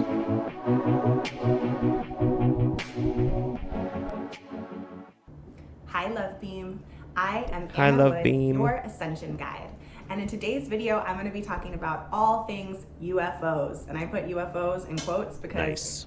that's not really the best terminology for what's going on here. Assholes like Bergen are the reason there are super spreader parades. The ones that say masks are child abuse and shit about 1984. Oh, dude, I know. And thank you very much for that, Cat Kitten. I appreciate it. Yeah, it's a reason there's super spreader parades. Absolutely. It's that kind of like ignorance that's being cheered on by further ignorance and people that like pretend that they have a leg to stand on. It's really fucking infuriating. But yeah, also the other thing too is guaranteed, this should be like an internet rule, is if somebody starts referencing 1984, 9 times out of 10, they never read it and they don't actually understand anything about 1984. All right. So Anna here is going to tell us all about some alien experiences. Let's do it. As you might say. So I've had quite a few at this point, and there are a number that really stand out that I wanted to share specifically for this video. Sure. The biggest one, the most profound one, I'm so excited to share this. The most profound one actually happened right here in Santa Monica where I live. The reason I want to share this story is because a lot of times when ships or ETs reveal themselves to you, it will be specifically for you. Other people may not see it, or it may be completely outside of time, nobody's there. And if you look at UFO sighting stories, a lot of people will report how they were completely alone, and it's like, where is everybody? Why is, like, hello, there's a UFO in the sky, and you may feel some sort of like paralysis. So if for some reason you have a UFO experience and nobody who was kind of around didn't see it, it's just because it was meant for you, okay? You're not supposed to feel frustrated that other people can't corroborate your story. You should feel special. I was running late. I was driving back to my place in Santa Monica. It's daylight, and I live on the beach, so I'm going down the street, about hitting the beach and about to turn left to my apartment. And I get to the beach, and it's a red light. I'm gonna turn left, and I stop. And all of a sudden, I couldn't move my body. My hands were on the steering wheel, and I see a giant flying saucer. Like this was like 200 times bigger than a plane, came down right in front of me, went up, came down, and then flew away. And then it was like on autopilot and also kind of like in a haze. I turned left, and then all of a sudden I'm back in my apartment on the couch. Amazing. And I remember being on the couch. It was like I was living in this dimension or this timeline where seeing a UFO was very normal. So I too have done ketamine. Yes. Like sitting on the couch, I'm like, oh wow, I just saw a flying saucer. It was like there had been kind of like a haze put over me. Cool. And then as time goes on, like over the next 20 minutes, I'm like, I just saw a giant flying saucer just came down in front of me. Nice. Like it took me at least 20 minutes to realize that this was a big deal. And it took probably 24 hours for me to fully snap out of it and realize how ridiculous it was. After this happened, Bless your heart. She's so great. Weeks was completely beating myself up and was very frustrated and upset that I didn't get a video of this. I'm like, why didn't I get a video of this? Like, just inconveniently, that just did not occur. It didn't happen. It happens. Like, this could totally break the... Oh, hey, what's up? Thanks, Doc, for making the world a better, more educated, and funnier place. Peace. Thank you, Aaron and Nasi. I try, and I'm going to be trying even harder soon, too. You'll understand soon.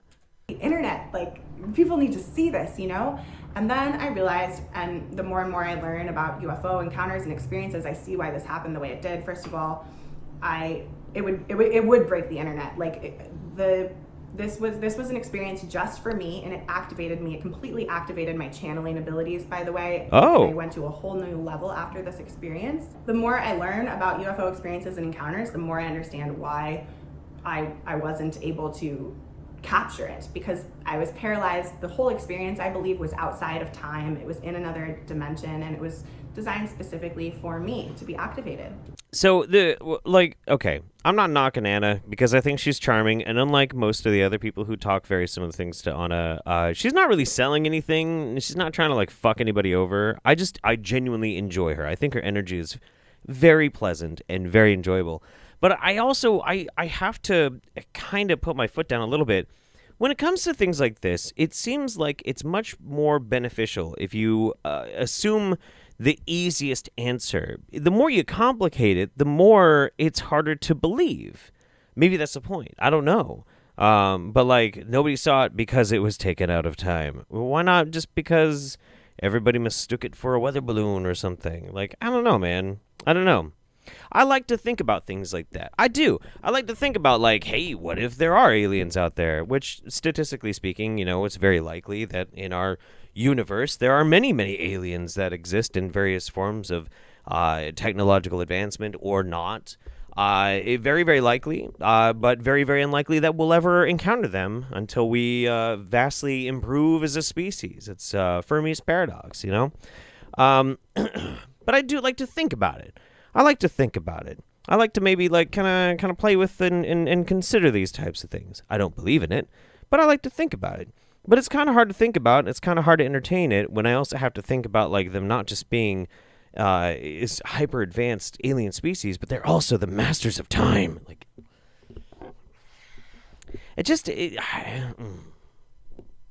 I don't know. Let's get just a little bit more Anna energy in us, and then let's get going. I've also had a number of experiences where I have seen UFOs in the sky and it's so obvious and other people don't see it. So like one of them was in Austin. I see this UFO literally like zigzagging through the sky like this. Like I'm like, this is not a plane, but my friends didn't see it. Same thing happened in Santa Clarita. People saw it but kind of like didn't want to look or didn't care. Know that these ships or beings may reveal themselves specifically to you for only you to see. And also, as you raise your frequency, you are more and more able to perceive of these things for two reasons. One, as you raise your frequency, you realize that it's possible to have ET encounters, to have UFO encounters, and so you're going to see them more. But also, the more you raise your frequency, the easier it is for them to get in touch. Same thing with your guides. They have to lower themselves into a more physical, dense reality, which is very painful for them. So the more you raise your frequency, the easier it is to get in touch. Again, I'm not being a hater. There are many things in my life that I've experienced that I don't have a justifiable answer for. The only real difference between me and Miss Anna Wood is when somebody asks me about any of those experiences, if I talk about them, which I don't talk about them very often, but if I have a conversation with somebody where I reveal like a weird thing that I experienced that I can't explain, I don't then just say transdimensional beings. I'm just like, I don't know what the fuck it was. It was weird. It's really fucking spooky, whatever. Like, I don't need to know. I don't need to know. I can live my whole ass life just being totally fine, being like, I don't know what the fuck that was. I like to think about it sometimes, but I'm not going to be like, well, you know what it was. Whatever, it's fine. Oh, shit. All right, so before we keep going here. Hey, Murris. Hey, you should watch Gail Cord Schuler, our current secret president. She is warning us about yeast brain. I kind of have a rule on the Wingnut Roundup. I don't play Gail Cord Schuler videos. I love Gail. I am a patron of Gail. I've been a patron of Gail for a long time. I care about Gail very much. And she is probably my favorite Wingnut of all time after Jillian. But Gail is an absolute sweetheart, and I'm not going to put her in the Roundup. But I will watch that afterwards for sure. Thanks for pointing that out. Madeline Curley, my actual health teacher went on a similar "but my freedoms" rant as Mr. Baby Batcracker here. I took a video of it, and I'll try to figure out a way to share it with you once I blur any doxable info/faces. It was equally hilarious and infuriating. Okay. Yeah, no, I'd be very interested. And then Sergeant Buck says, the power level of the aliens you speak to is directly proportional to the amount of DMT you've done. See, I don't know about that, because then I would talk to a lot of aliens. That's all I'm going to say, all right? I didn't used to be a family man. I used to be kind of a crazy person. Pretty crazy. Mace Caudill, Anna Wood sells a class on her website called Ascension Arena for over $1,000. It's currently on sale for $333 for Black Friday. Really? I didn't realize that she was selling... What kind of fucking class is that? Ascension Arena. I'll look it up. Maybe I'll have to change my opinion on Anna Wood. Good looking out, though. Appreciate that. Good looking out, by the way, for everybody out there who always like sends me suggestions for Jeff in my Discord. By the way, join my Discord if you use Discord.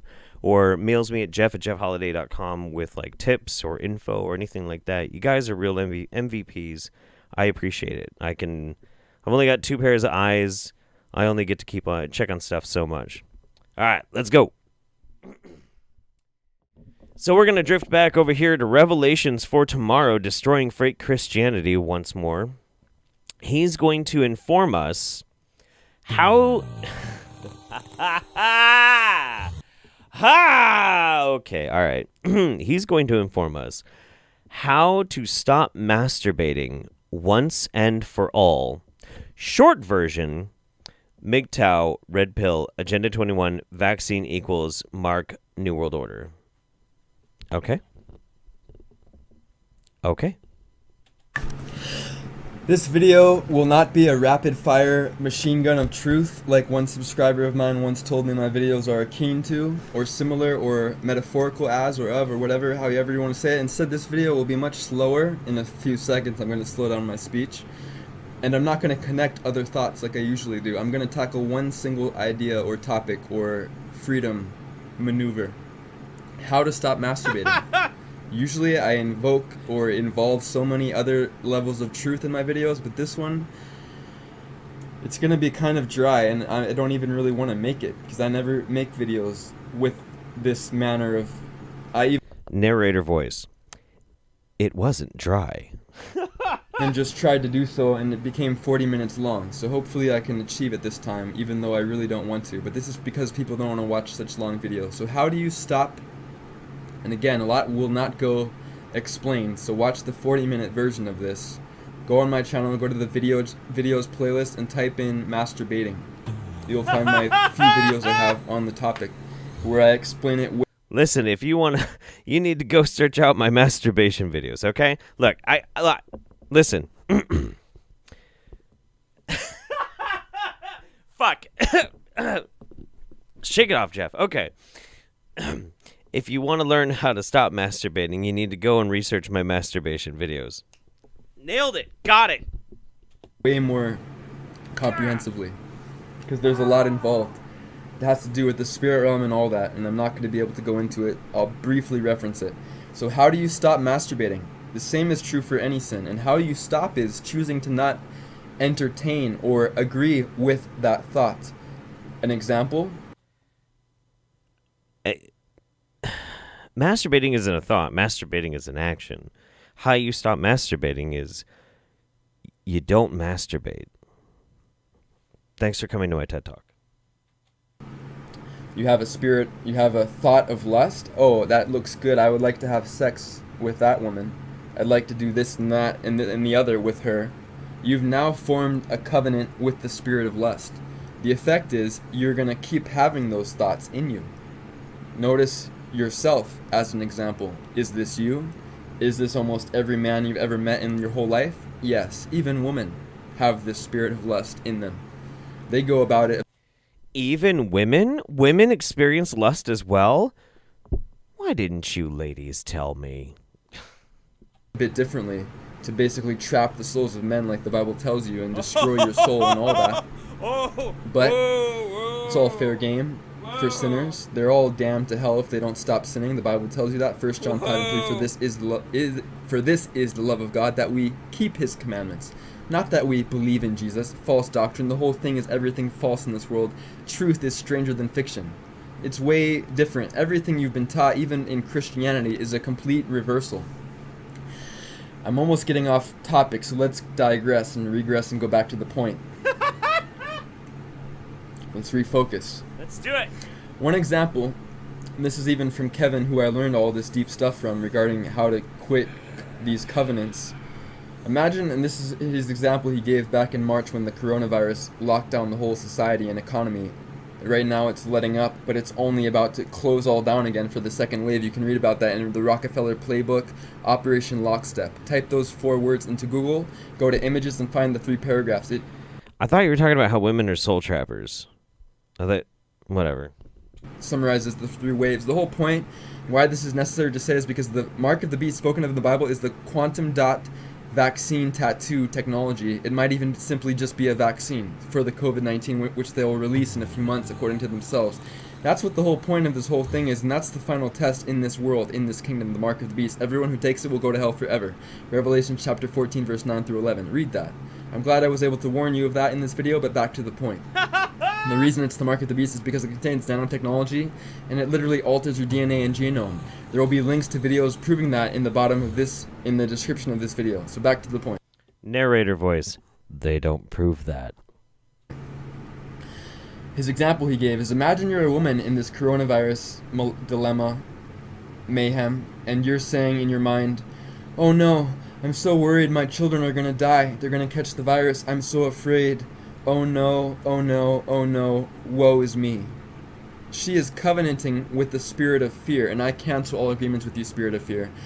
The spirit realm doesn't even understand jokes, so, or even metaphors, or... I disagree. I believe that ghosts have just as good of a sense of humor, actually. No way, man. Come on, don't be hating. Impersonations or examples like I just gave. That's way too deep, though, for this. I mean, in a sense, maybe that's a seed that will sprout way later when you need it. In other words, vain speech, even Paul warns you of that, and Paul was used to create false Christianity as a test to see if you want to keep God's laws or not. Yeah. Paul wrote half the New Testament. That's another seed I just planted. Oh. Maybe it'll sprout one day for some of you who are the good soil that Christ spoke of. Anybody else feeling like these seeds that he's planting in all of our heads are eventually going to erupt and grow a fruit tree out of our skull? It's going to be shitty fruit. Which is not very many, unfortunately. Oh my God. Vain speech. Imagine if you're someone who's just coming into this truth, which are many, even being forced to, not because they want to. Now you can't go out with your stupid friends and do stupid things. Now you have to study the Bible. Your transformation is forced. It's not even genuine. You got to be careful of such people. Those of you who are listening, right? You got to be careful of your own self. Because Ghost rights, man. You're probably a phony if you're just not coming into the truth. Hopefully not. Again, there's not many who are good soil. But if you're one who's just coming in, you have to give up those friends who make strange statements and the fuck does this have to do with jacking off? Because the spirit realm doesn't understand humor. Your words are literally the power of life and death. The scriptures even tell you that. So back to the point, because I want to end this video as soon as possible. This time for real. When you, back to the example of pornography or masturbating, or even lust in your daily life, looking at people in the world, which is funny because most people really aren't attractive. Why? Because they sin. Sin actually makes you age and ugly. You actually learn that from reality itself, but the Bible actually called out. Such what things. The fuck? That's why certain people like me and even my mom, even though she's not in the full truth, because the spiritual truths and laws doesn't even matter if you call yourself a Christian, and you shouldn't, because they're actually one of the Antichrist's groups spoken of in the Bible, because the Antichrist is not a man, it's a group of people, the Christians and of course the Illuminati. Those are the two groups the Bible calls the Antichrist, because the word is man. It means actually a group of people, not a man. God damn it. Okay, hang on. What does this have to do with jacking off? What? Ugh! Laws apply to all people. It's the same reason that you can actually cast the spirit of lust out of you, because one of God's laws, like my mom, she's not into this stuff, but she doesn't she keeps most of God's laws. So she's retained a certain youthful appearance, right? There's that. There's another seed. Here's another one.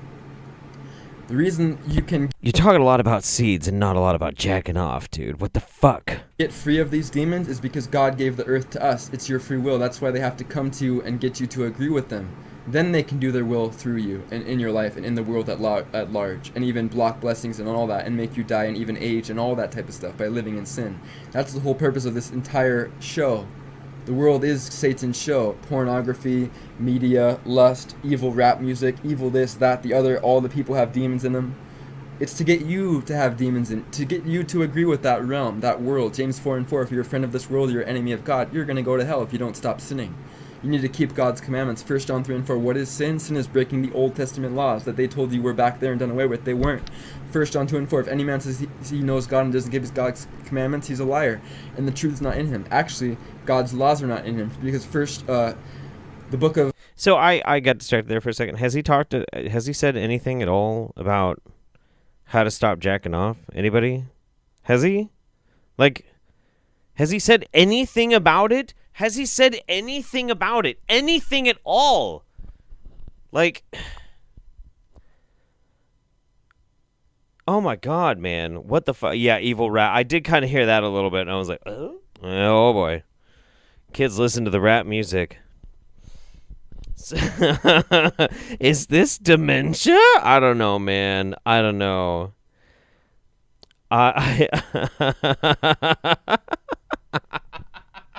All right. No. You know what? We tried, man. You know what? I listen.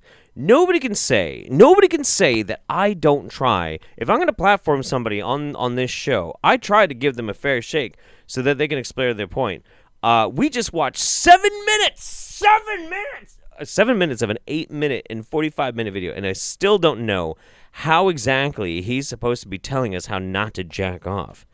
I'm tapping out, dude. I'm tapping out. I'm sorry. I tried. When I was previewing this video, I got up to 4 minutes, and I was like, bro, I don't know. Earth Mother says, I have a confession. I made his seed a durian tree. Durian is fucking disgusting, dude. Oh, my God. That makes so much sense. Holy shit. What the fuck, dude? All right. Wow. George Noguera. Hey, Jeff, can't stay because I have a lot of grading to do. Just stopping by to say hello and happy Roundup. Best wishes from South Georgia. Also, you're looking real smexy this month. Well, thank you very much, George. I appreciate that. I'm glad you stopped by for a little bit, and hope all those brilliant little minds you're cultivating are doing well. And thank you for the compliment. I feel quite schmexy this month, actually. I've been taking better care of myself. Bailey Ashlyn, on a student with 2 jobs budget, but enjoy watching. Well, thank you. Very, very kind of you. Jax of all trades forgot that the Roundup was today and saw the notification. Got to get back to work, but I was glad to tune in for a bit, and I hate Dr. Bergman. We should all strive to make it a point, if we have to refer to John Bergman as a doctor, we make sure we do the air quote, doctor, because he's not a fucking doctor. Fuck John Bergman. Captain Rachel, so happy I could locate such a great wingnut for the Roundup. It's a great distraction for the fact I need to go back to in-person high school teaching tomorrow. Yeah, but you know what? You're a hero, so that's okay. Some B-tard says that head tat says damaged in Chinese. I think technically it actually is like the name of God in Hebrew or something. If somebody in the chat knows definitively, please say so, and one of my mods will message me on Discord. I am really curious, because we're going to see this guy again. Guaranteed. And last but not least, Glass Galahad says, had my apartment door open to grab a box. The entire hallway of my apartment complex was blessed with a thunderous, what does this have to do with jerking off? That's awesome. That's so cool. That's super dope. Man, you know how good it feels to know that I could just erupt and yell something randomly and just infect reality with my fury because somebody will not satisfy me with how things have to do with jacking up. I don't know where I'm going with that. Okay. All right. You know what? Here's the thing. We've been at this for about an hour and 45 minutes so far. We're about halfway through. We'll see how everything pans out, like with the time and everything. But I figure it's about time we do some stretching. So Certified Health Nut here is going to show us how to breathe the back pain away with this weird exercise. And I'm excited. And here's the thing. I'm kind of curious about this. I want to see if anybody actually takes me up on this challenge. So, every month I challenge people, like, we're going to do some weird, like, face, yoga-ishy thing, and we're going to do another one. We're going to do a face yoga after this. We're not doing Dr. Mandel here. We're going to give him another break for one more month. We'll pick him back up next month. But while we do either this Certified Health Nut video or the face yoga video, if you're with a friend and you're doing this, I double dog dare you to at least get a snapshot, if not a video, of one of you doing these silly fucking things. Because I'm going to do it. Of course I'm going to do it. I have to do it. This is my fucking show. But I want to see you do it too. So by all means, if you dare, send them to jeff@jeffholiday.com. Appreciate that. All right, let's get limber. Let's get ready for this. Let's go. All right, here we go, guys. Loosen up. Side to side, baby.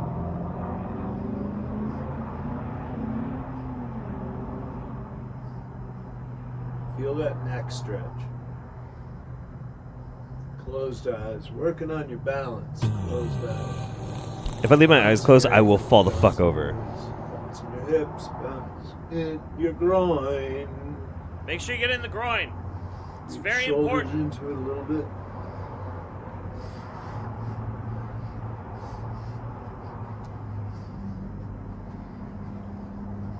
Is this flossing? Are we Get that flossing? occiput to move.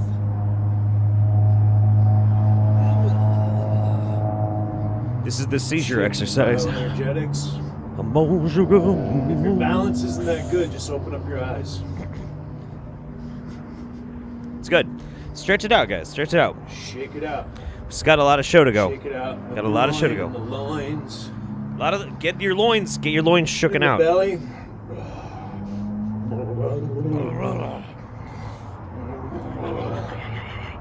He looks like a little kid dancing. I fucking love it. He's so charming.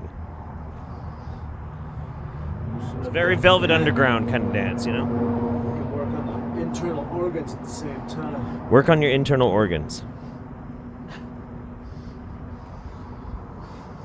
All right, that's good enough. That's good enough. Your body should feel very limber right now. And it's good because, like... We like these days, especially like in lockdown and whatnot, we tend to have to like sit at home. Either we don't get a chance to work because our work is like shut down, or we're working from distance.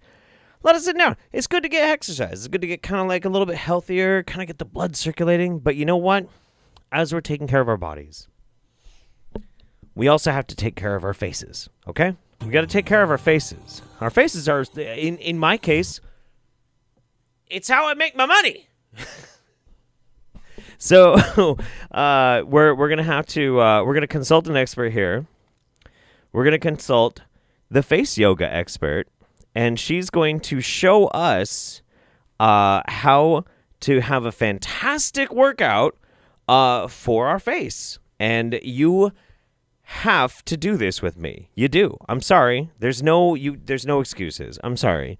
Even if you're with family right now and they're like, yeah, I'm not going to do it. Yes, you are. You're going to fucking do it. You're going to fucking do it. We're all going to do it. I'm doing it. You got to do it. Let's do it. Hi guys, a warm welcome back to my channel. My name's Danielle Collins, and today we're going to help reduce nasal labial folds, but we're going to be working the muscle from the inside out.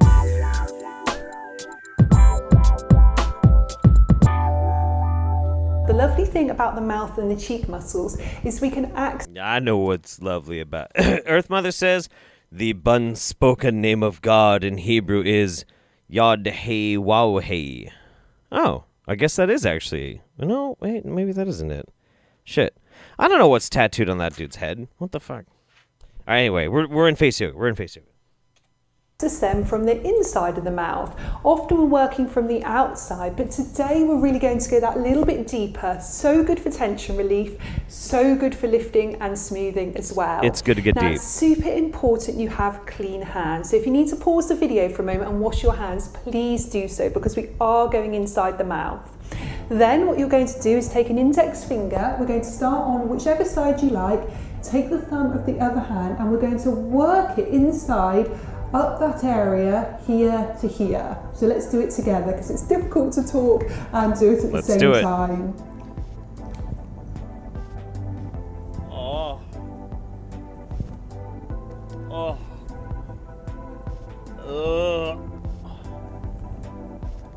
Oh.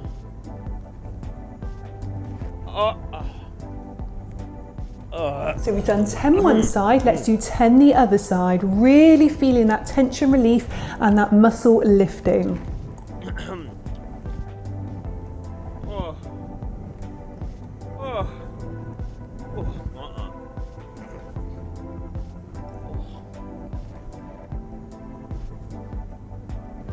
Good, okay, so we're going to do a bit differently now. We're going to make a little pincher here, and we're just going to work here. And we're going to squeeze upwards. So we're going. Come on, do it. Hey, I'm here now. I'm seeing a lot of bullshit in the chat, man. You got to do it. Come on. We're doing it. We're doing it. Oh. After we've done 10, we're going to do 10 the other side, squeezing up.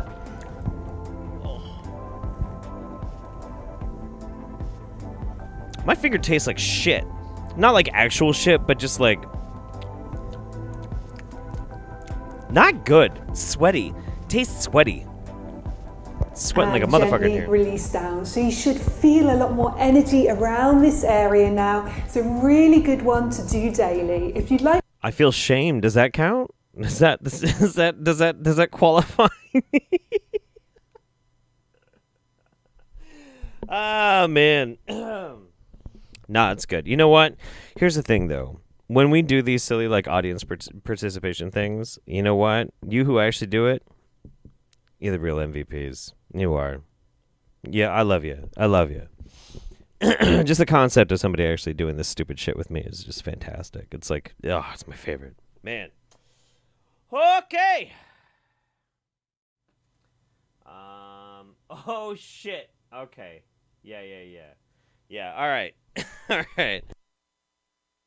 I'm very excited about what we're going to be watching next. But before we get there, real quick. And oh, man, I'm so fucking stoked. Andrew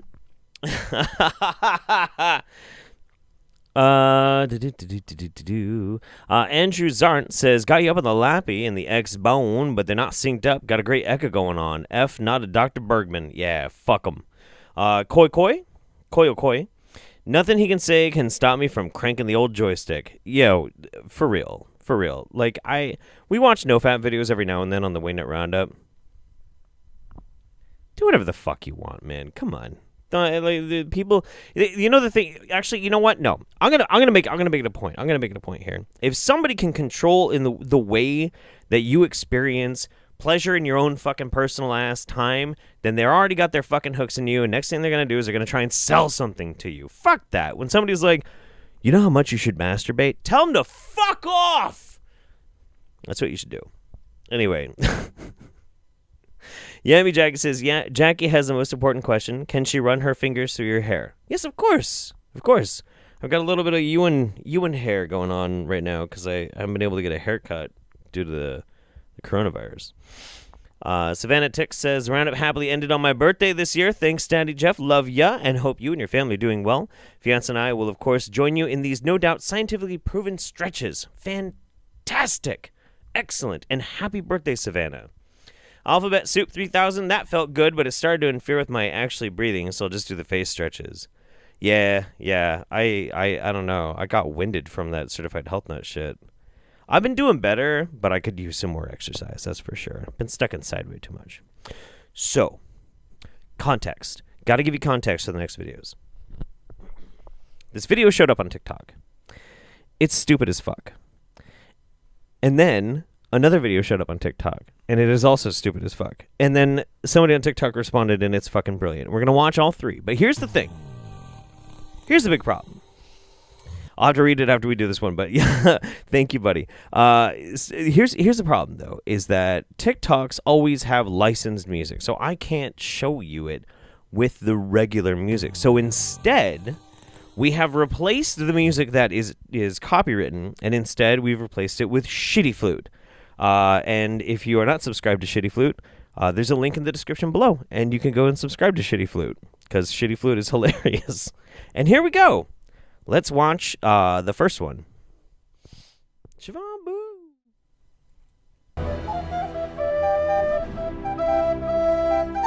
Not ready to die yet. I'll take the vaccine. Chip implanted. Do you wish to take the vaccines?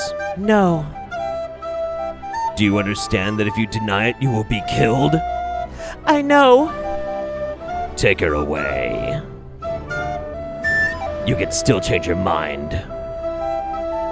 And then she sings something and I don't give a shit. Yep, still singing something and nobody cares.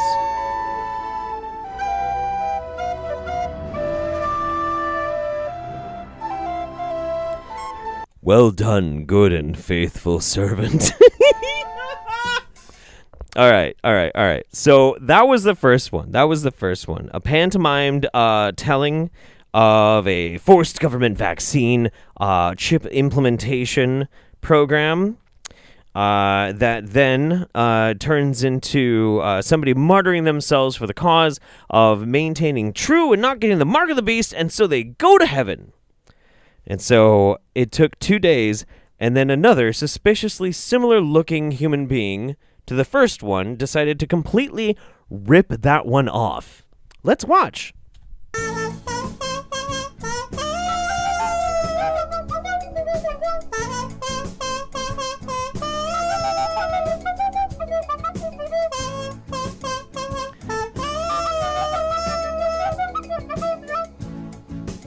And then I put them like side by side with each other so you can enjoy this.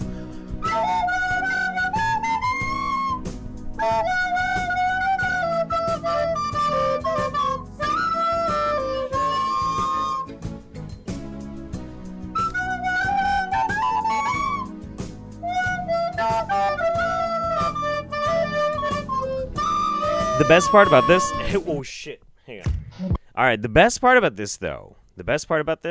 like, the second one, which I think is the one... This one right here. This is the original, I believe, and then this is the copy. She actually went and looked to find almost the exact same background as the first one.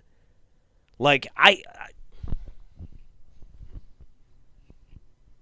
These are not the only TikToks, by the way, that are talking about how the COVID vaccine is going to be full of microchips, okay? There are a million of these fucking things. But I just decided that, like, it's all copywritten music, so it'd be way too hard to do on YouTube. Anyway, so this next one that we're going to watch is a response to these two. And the user's TikTok, I've actually put in the description down below, because this is pretty brilliant. If you don't have a very good resolution, I'm going to just read it off as it goes.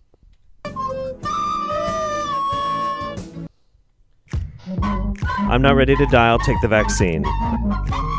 Okay. No. Oh, okay. Have a good rest of your day. I know that this means you have to kill me. It's worth it. Kill you? Ma'am, are you okay? I won't get your microchip vaccine. Oh, she's one of those. Yikes, ma'am. You do not have to get a vaccine. Jesus. Ma'am, did you just smear ketchup on your face? Did she just have a packet of ketchup in her pocket?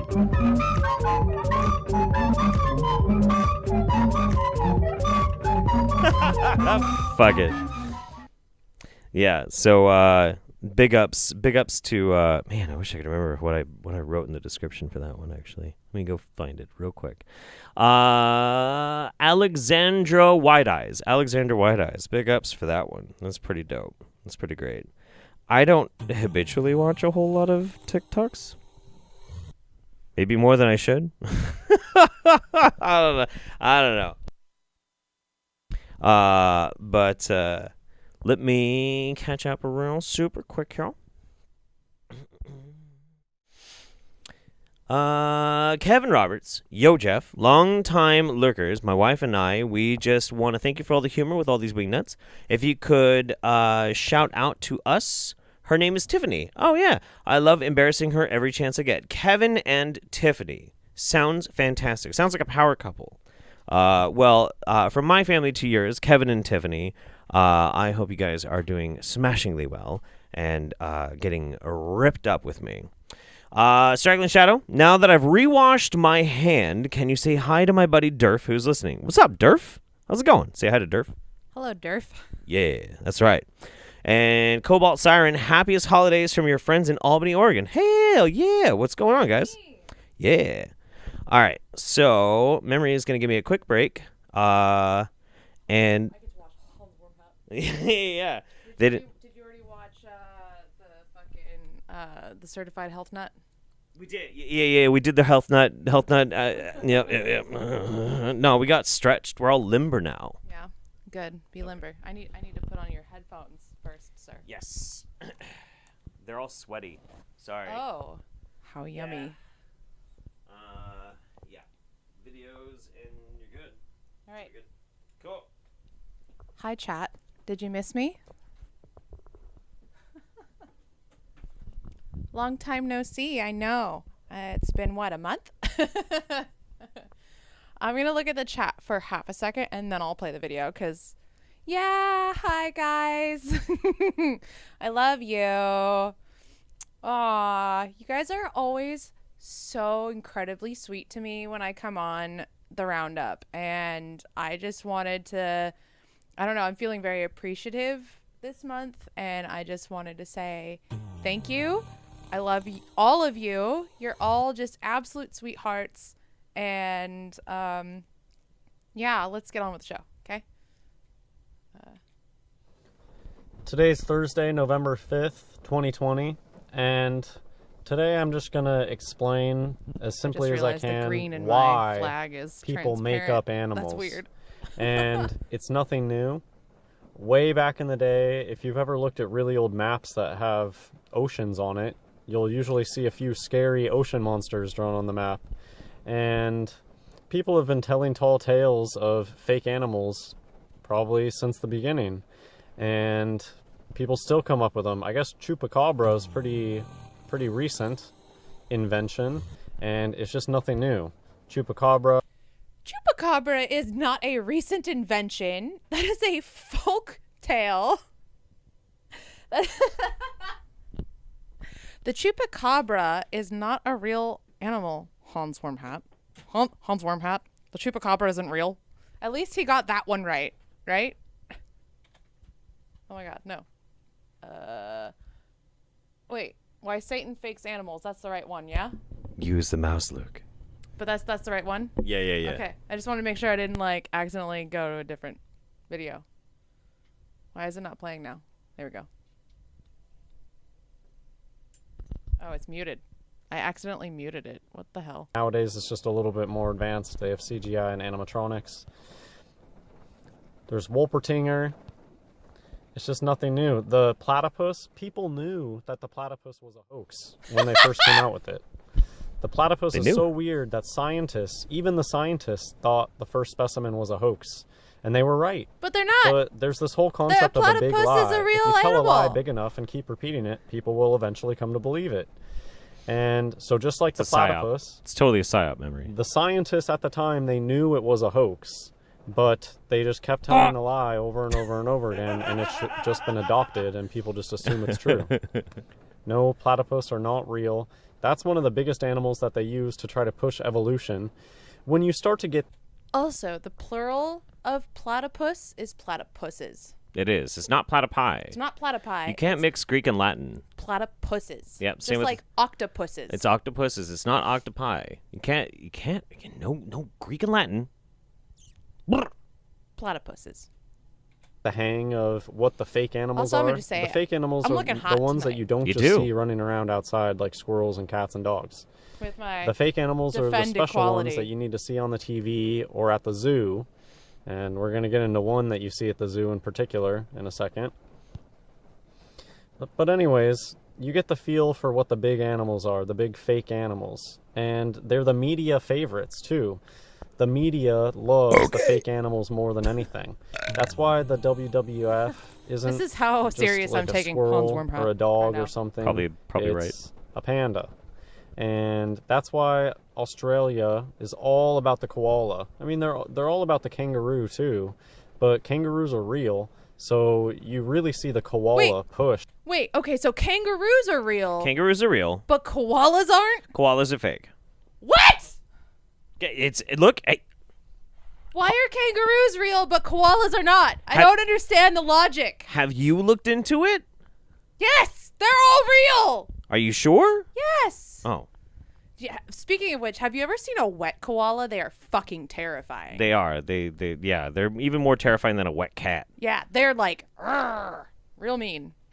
A lot more than you see understand. the kangaroo Kangaroos pushed. are real. And with their big ass, if you can think back to the wildfires, they were constantly having stories about koalas in the wildfire. But I think I saw one story about kangaroos in the wildfires, Hi and from the kangaroos are coast. actually real. This guy is crazy. We all know the only fake animals are birds.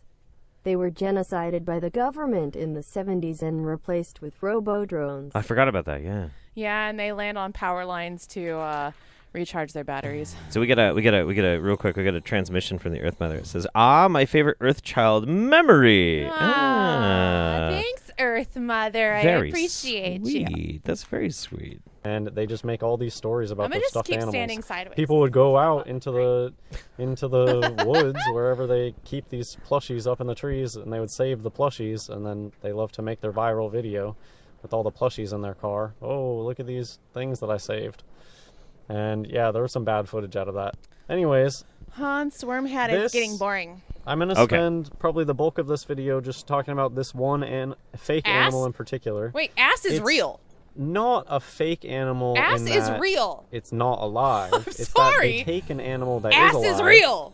Say a donkey or a horse, and they camouflage it. Ass they is paint it, real. and they tell you that it's a new animal, and it's one It's that real. you can clearly see the brainwashing when you're able to step back and look from afar and see how many times were you told Z is for what? Z is for zebra. Gets told to you about 1 million times. Zebras when are you're growing fake up. donkeys. That's the only They're reason that you painted believe in camouflage zebra donkeys. Is because Z is for zebra. That's It's what just he's hypnotize saying. you That's what into he's saying. living in But a his place screen says where ass. there's no, you can't even question it. Ass is what real. do you mean zebras are painted that way? Ass is real. We're not ass denialists that's in this the house. secret. Yes. So We believe this in is ass. from the Wikipedia article on All right, pause it. animals in the Bible. All right, I'll give you back your chat. Fine. Okay. Yeah. All right. Any last words, chat, before I go? I'll give you a couple seconds to say your goodbyes. I have so many words. Anthropology. That's a good word. You know what's a really good word? Onomatopoeia. Hypomyces lactiflorum. Hypomyces lactiflorum. That is the lobster mushroom. That's true. They're yeah. very yummy. They taste like lobster. Do you remember what lion's mane mushroom is? Fuck. Off the top of my head, I don't. Shit. Damn. I was trying to quiz. But- People were quizzing me on Star Trek, and I thought I was top shit, and then they just fucked me up. But one of my favorite fungi is not one that you can eat. It's technically called butt rot. That's its like common name. But Phaeolus schweinitzii. That's a fucking awesome word. Isn't it a cool taxonomic name? That's amazing. Phaeolus schweinitzii. Yeah, butt rot mushrooms. Thank you so much, baby. I appreciate it. Let me go pee. Appreciate you. Always. Memory holiday, everybody. Really, you're just saying goodbye to my butt. That's what you're doing. Well, I hate to see you go, but I love to watch you walk away. Oh my god, alright. Fuck, cancel me. And I unplug my shit as soon as I get in here. Okay. There we go. Much better. Alright, we're back to square one. Sweet. Alright.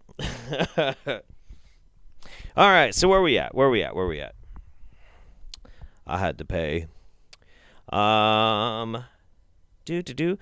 Lee Chisholm, thank you so much. Appreciate you. Laura Carroll, Albany, Oregon buddies, love your work. Thank you so much. Hey, one of these days, once the world gets back down to normal, and we can do like meetups again, I would love to hang out with some Oregon pals.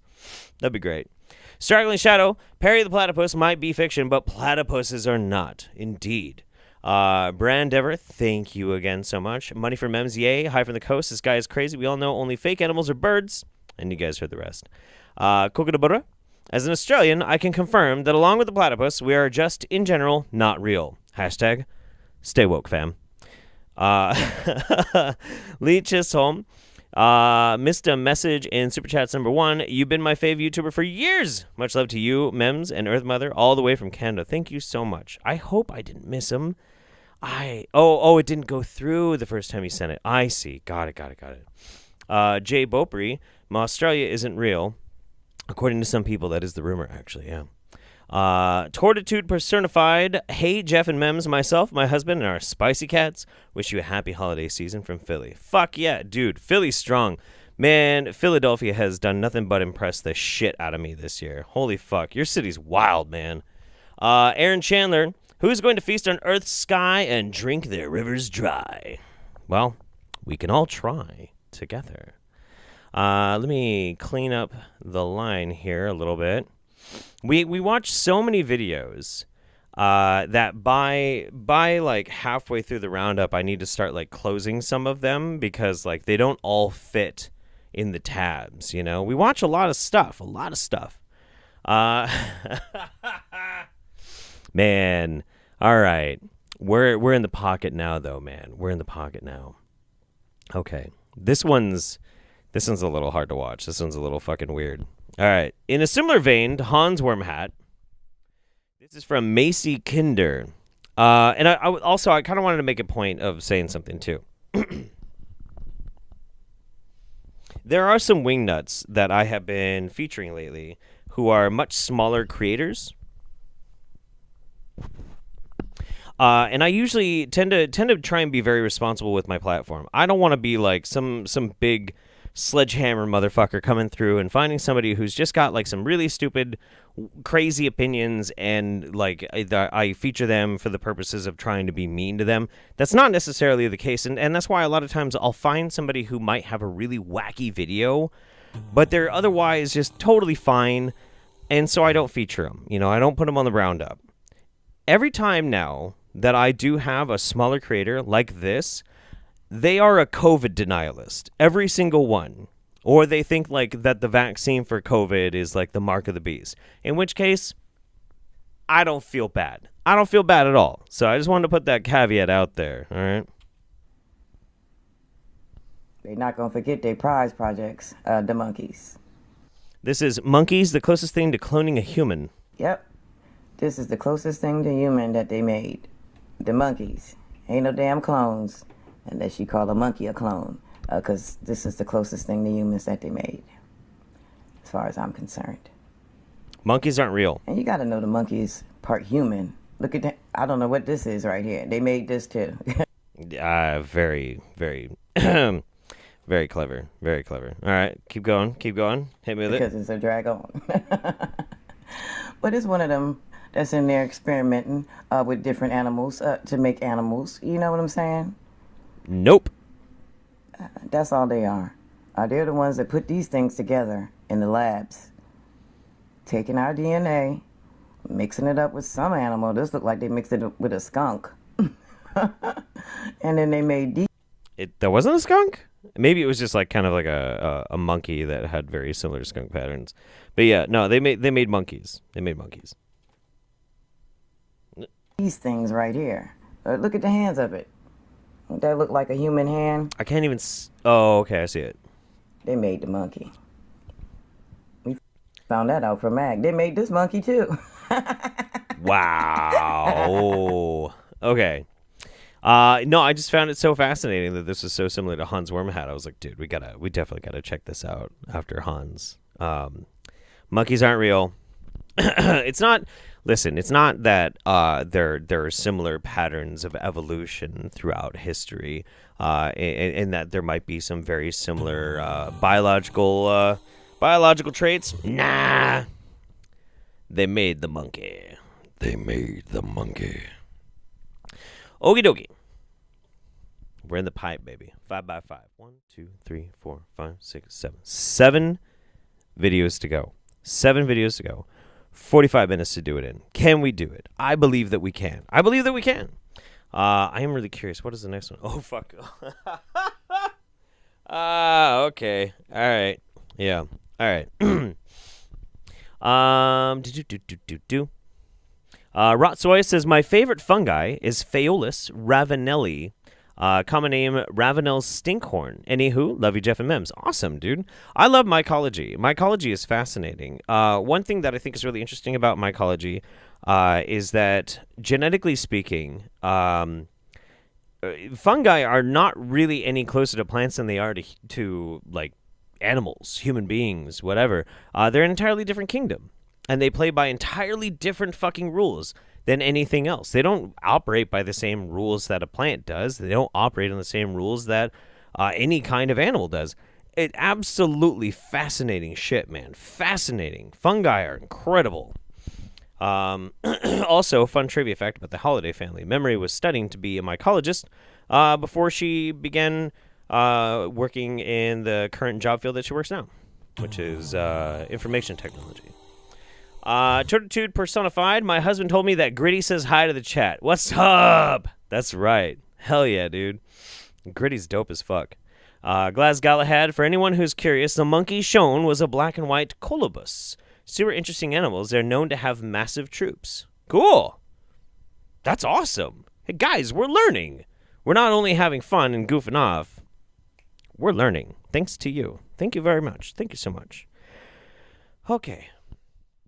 So in a similar vein of Anna Wood, but in my opinion, not nearly as wholesome and kind of grifty a little bit, we've got Elizabeth April. Elizabeth April here is going to tell us all about Anunnaki.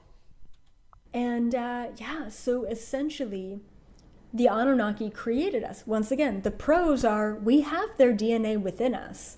We are children of them and many other species, but we have that knowledge embedded in us. We have that cellular memory. We have the DNA that is just waiting to be unlocked.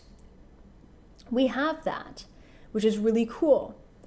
But part of the problem, and I want to tell you this right now, that by making this statement, by you watching this video, there is going to be a huge piece in you that unlocks.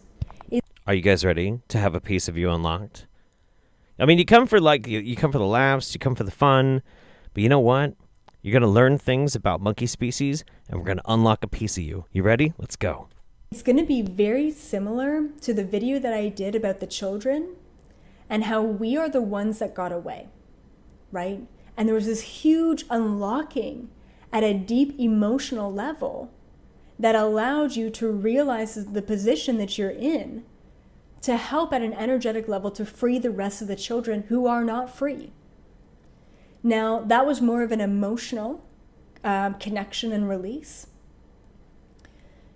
When I make this statement that I'm about to make, it is less of an emotional release and more of a cellular release. There is a glass ceiling.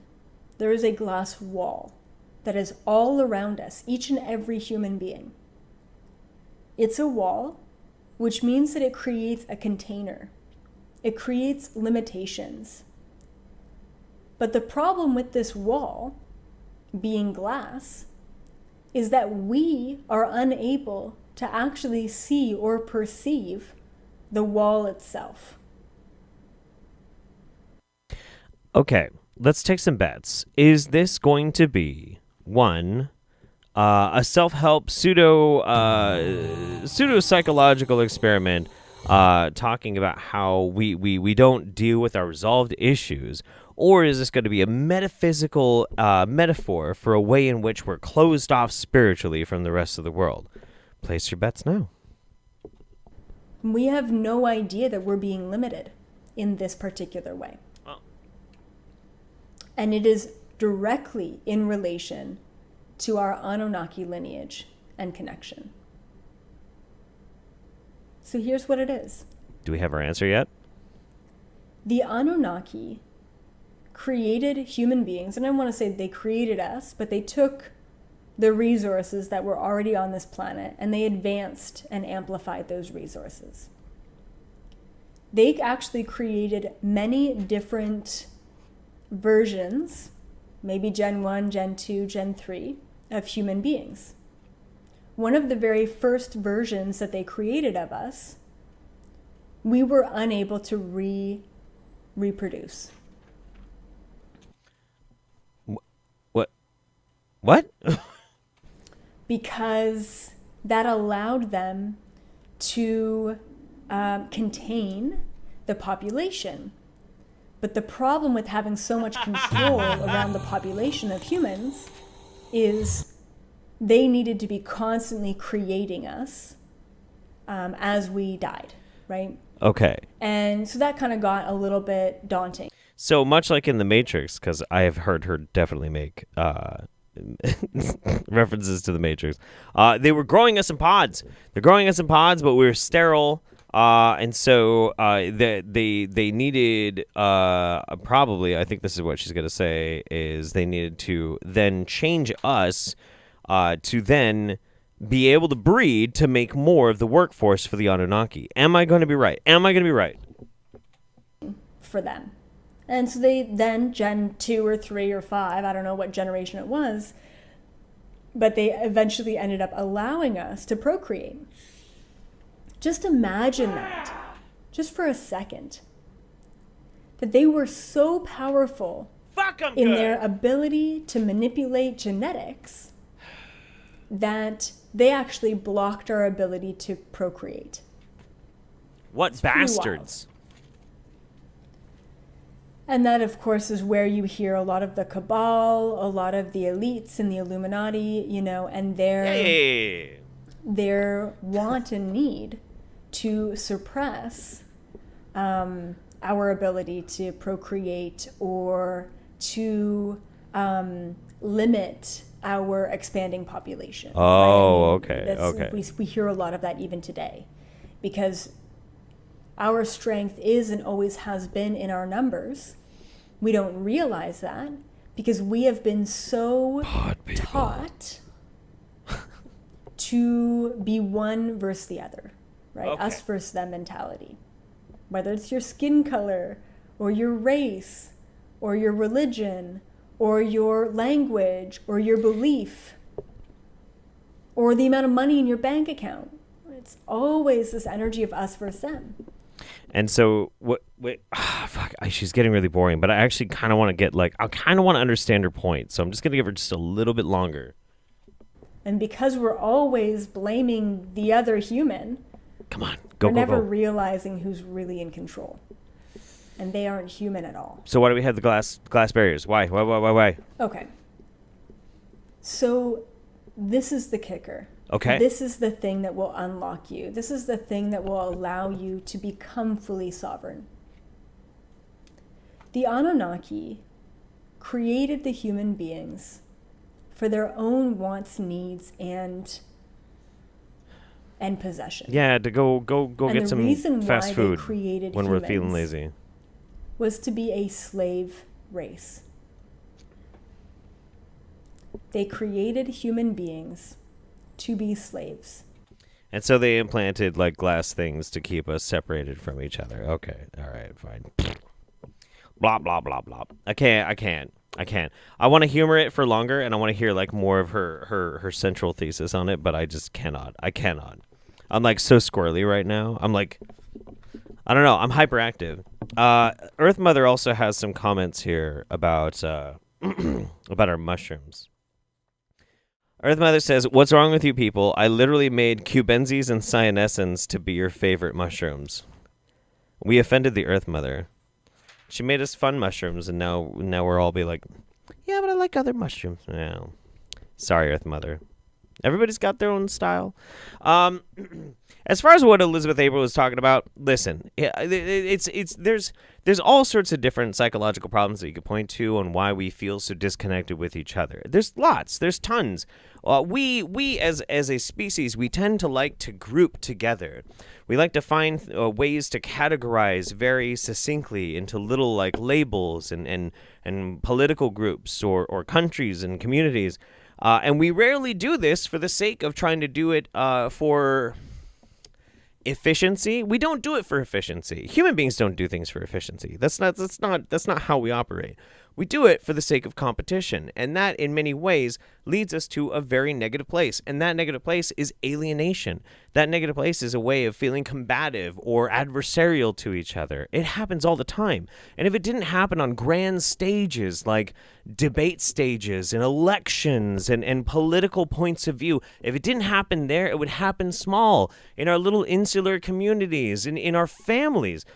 We are naturally bred to have combative processes, knee-jerk reactions to want to kind of compete, to go up against each other. Kids compete. Kids with actually no idea whatsoever about the more complicated, bullshit, fucked up world we live in. They'll compete. The real true beauty of a human being, the real true beauty of our species is that we have the mind that we can actually understand and see these things. We can be self-aware enough to see those things, and we can try and break them down, and we can find little ways in which we can all get together and all share something. Like laughing at Wingnuts. I'm just saying, you don't need an extraterrestrial excuse for why we're shitty to each other. We're shitty to each other because of nature. But because we are so much more than just nature is why we don't have to be. You just have to put in a little bit of effort. That's all. That's all it is, man. That's all it is. None of this shit's complicated. Randomness says this lady sounds like she's describing the plot of Stargate. Pretty much. Yeah. Rotsoy. Phallus is pronounced phallus. Phallus, like the reproductive organ. What was it? Let's see.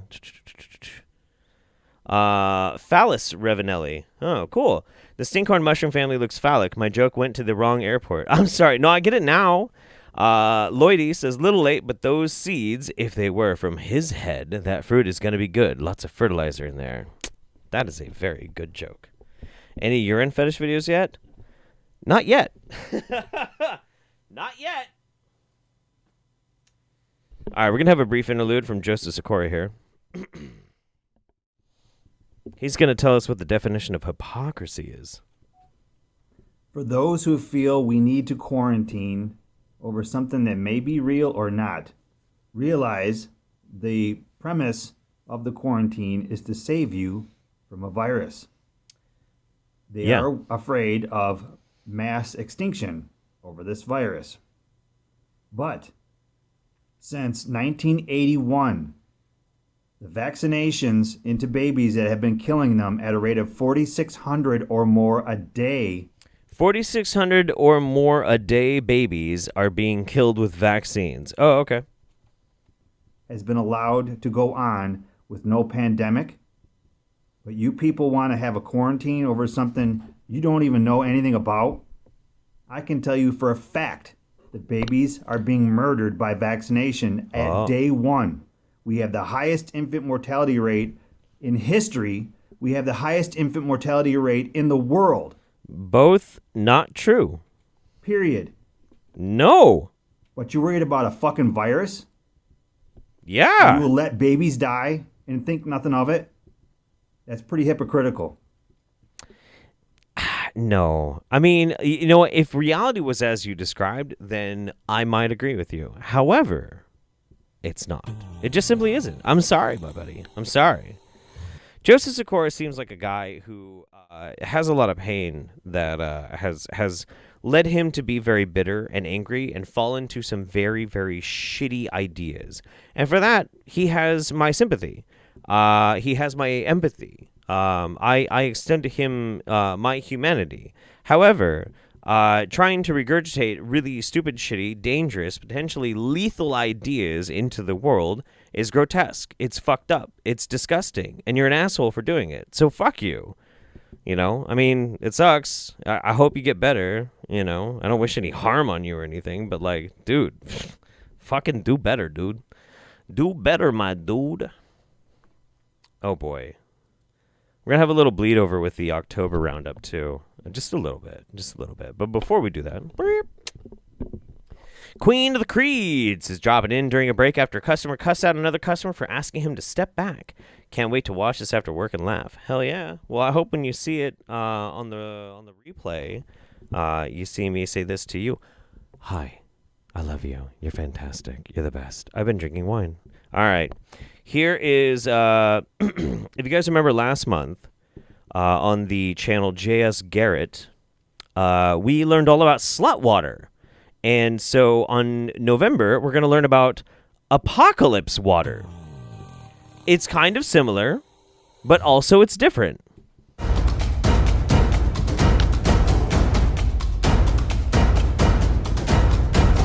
Metal!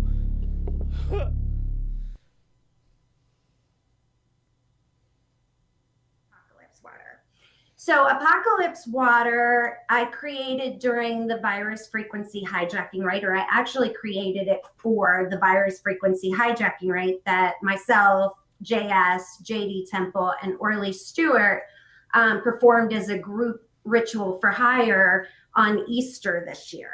So we had happened to, we had already decided to sign up and to do this ritual, to perform it, just thinking it was going to be a sacrificial rite. It never even dawned on me I would be creating water. Right, of course. I mean, you go to your local summoning circle, and you're there to do a blood sacrifice, and then you're like, oops, I made water.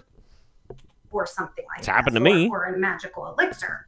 Right. So we happened to be taking the kids at the beginning, right at that time of year is when it gets warm enough here to at least go to the river and put your feet in. It's still really fucking cold, so you don't go in swimming, but you can go and just enjoy the scenery. And the kids always have a good time. So we go down to one of our usual waterfall river areas. And we noticed that for the second year in a row, it had tornadoes rip paths all the way down this river. Cool. And you could, as soon as you got out of the car, you could feel this like massive chaotic energy. And I told JS, we need to collect some. I don't know what I'm going to do with it, but we're getting ready to do this chaotic rite to create chaotic change in the world. So, okay, hang on. Let's break this down. So you guys are out there, you're going swimming, you're having a good time where the water is still warm. And you're like, hey, near our favorite swimming hole, there have been a lot of tornadoes too. And you step out of the car and you're like, whoa. Whoa. Whoa. You feel that? I feel some fucking chaos up in here. Wow, man. Let's collect some chaos because we're about to go to our prayer sacrificial summoning circle and unleash more chaos in the world. I should gather some of this naturally accruing, holistic, organic chaos. Okay. All right. I'm caught up. You guys are caught up. We're good? All right, let's go. Let's grab this water. So I did. I brought it home and mulled over it. And I decided to do a ritual where I summoned in Satan, Belial, Shemyaza, and Astarte. Is that bottle? They were totally cool with it, too. They didn't have anything else going on. They were like, oh, yeah, okay, yeah, we'll show up. All right, yeah, we're here for your party. What's up? Can you hear me? That bottle right over there, the jug, the water? Yep. So I summoned all of them in, and I made blood offerings to each one of them. Cool. And infused this water with their energy, as well as I called in Margol, which is the vulture god. Margol is a fucking party animal. I don't know if you guys have partied with Margol before. I have. All the snacks were gone. All the snacks. All of the Jaeger was gone. However, left a very fine bottle of scotch as an apology. So Margol, kind of a party wrecker, but also a stand-up guy. Because he does eat dead and create new life from it. What did I say? And, what did I just say? And by what did I just say? The storm god. My So God. I called in all of these entities and I forged their energy within this bottle, and it sat upon our Belial altar for, I think it was 6 days. And I thought, okay, we'll just consecrate the ground for the virus frequency hijacking rite. And that's what I wanted to use it for. So we did that. And as that happened, the thunder and lightning struck, and we knew that there were storms coming in. There could be tornadoes. And JS said out loud that he dedicated any deaths, not that we wanted any deaths, but that we dedicated any that might occur from these tornadoes to the storm god Baal. And we then finished the forging of this water with that ritual. I like how they're just like casually talking about summoning these massive extraplanar demon entities, and he's over there just drinking like a Jarritos or a fucking Fanta or some shit. Like, what the fuck, dude? Oh my god. No, I'm done. I just, you know what? Whatever you want to believe. if I make it a point to not poop on people for believing in one religion, I can't poop on them for believing in another religion. I can kind of poke a little bit of fun and be like, okay. However, Earth Mother is a bit incensed. She says, "Man, I never get summoned to the cool Satanist parties." But here's the thing, Here though. I was feeling exotic for getting some sea kelp bioferment for making a lotion. I bet she doesn't use preservatives for that apocalypse water. First rule of lotion, you have to use preservatives. That's true. That's very true. Absolutely. Thank you, Aaron. That's very sweet of you. Earth Mother, they're not Satanists. These are devil worshippers. Satanists don't believe in this shit. It's easy to get confused, for sure. Yeah, these are devil worshippers. I love devil worshippers. They're so cute. They're so adorable, man. They really are. And they really hate when you call them adorable, too. They're like, "Nuh-uh, we summoned the dark powers." Oh, my bad. Sorry, bud. Oh, dear. Queen of the Creed. Did I already read this one? I'm going to read it again. Dropping in during a break because a customer cussed out another customer for asking him to step back. Oh, I did. Yeah. My bad. I'm sorry. Thank you again. Well, you know. Andrew Zombed, 13,338 days without polio. Thanks, vaccines. Thank you, vaccines. Vaccines work. Get your fucking vaccines. And, of course, like, there's a whole complicated conversation we're going to have about the coronavirus vaccine when it starts coming out. We want to make sure that it's completely tested. We want to make sure it's safe because there's nothing like using untested science. So we obviously want to do that. And I do make the commitment that I will be talking about it on my channel as these things start to develop and as it starts to come about. Because as much as I might be a vaccine advocate, I'm also not a dumbass. And, you know, I'll do my best to stay on top of it for you guys. Cotton Fluffbug says, "By the gods, my aunt has returned." It's true, Cotton Fluffbug. I'm a big fan of J.S. Garrett and his lady friend. I mean, I do kind of tease him a little bit, but like, it's teasing out of affection. I find them fascinating. They're a beautiful couple. They're very fascinating and interesting to watch.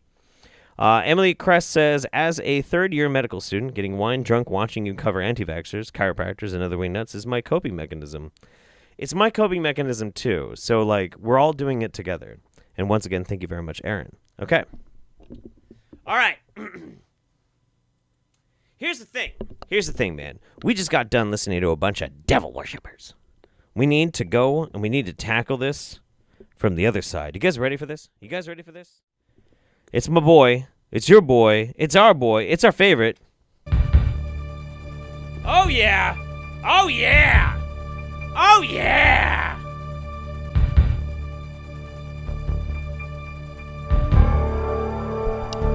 The murder demon rarely appears alone. Most often he invades as a result of other demonic torment, including blood sacrifice, abuse, and revenge. Dennis' Nordic ancestors practiced human sacrifice for money. This allowed demons of Mammon, Jezebel, and Thor to enter his bloodline. Thor is apparently a demon, and it's always Jezebel. Yes. I'm so glad you guys are here. The demons are attached to the soul part of the grandmother.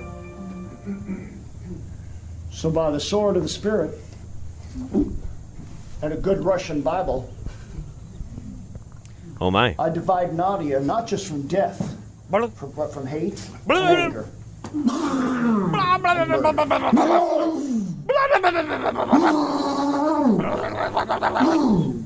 Because the granddaughter had just the soul part of Nadia and death.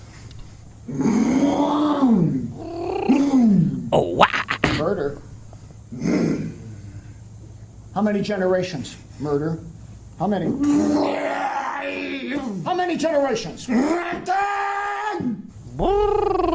What happened 10 generations ago? What? What? Mike! What happened 10 generations ago? What happened? Murder! Did I? Jeez. I want you, Dennis, to Say send it, the don't name of Jesus. spray it, In the name of murder. Jesus. I break the curse. I break the curse. Of death. Of death. Of Mammon. Of Mammon. And Thor. And Thor. Mammon's there and Jezebel's there, but Thor's doing the fighting. Demon go. Brrr. Yes. See what I'm gonna do to you, Yes. Thor? You win the day on that one, Persephone Raider. Release that hand. Lift your hammer. Lift it. By the sword of the Spirit, I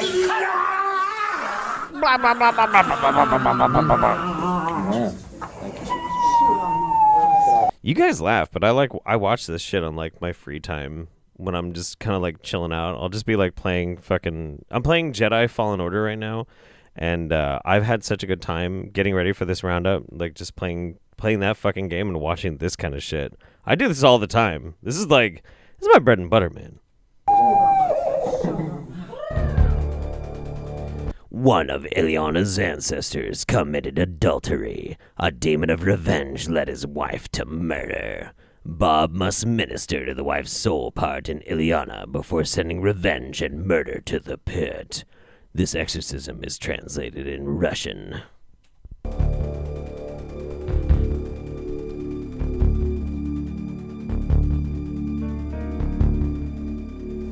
I take the sword of the Spirit. Я беру меч духовный.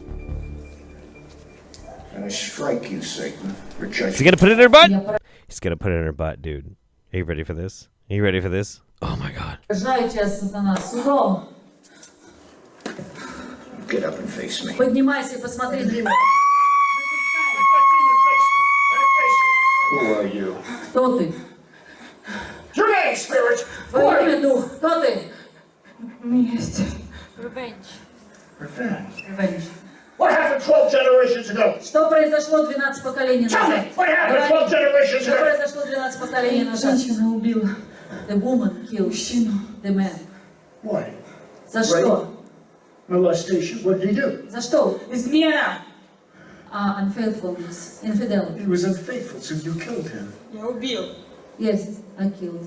I want the woman Мне нужна женщина, who killed her husband 12 которая generations убила ago to своего look at me. мужа. Yo, Bob's got some lusty eyes going on in this one. Anybody else picking up on this energy? This is like some fucking... What was your name? Mary. Mary. Mary. How did you kill him? Как ты его убил? Погром. With an axe? Я это сделал. I didn't want to do that. Close your eyes, Mary. Закрой глаза мои. If I close my eyes in the exorcism. Alright, I want to see this next one. Я месть. With all my kingdom. Со всем своим царством. Совсем сенсация. Alright, let's skip to the next one. I'm curious about this next one. All I saw was full disclosure, all I saw was the first one. So I don't know if these other ones are nearly as good, but that was some top tier Bob Larson content, okay? In this exorcism of a couple. Oh, we're doing a couple? We're doing a couple! Murder combines Byron's Scottish rite of Freemasonry with Angela's bloodline connection to the murderous Scot William Wallace. Freedom! Let's do it. Let's go.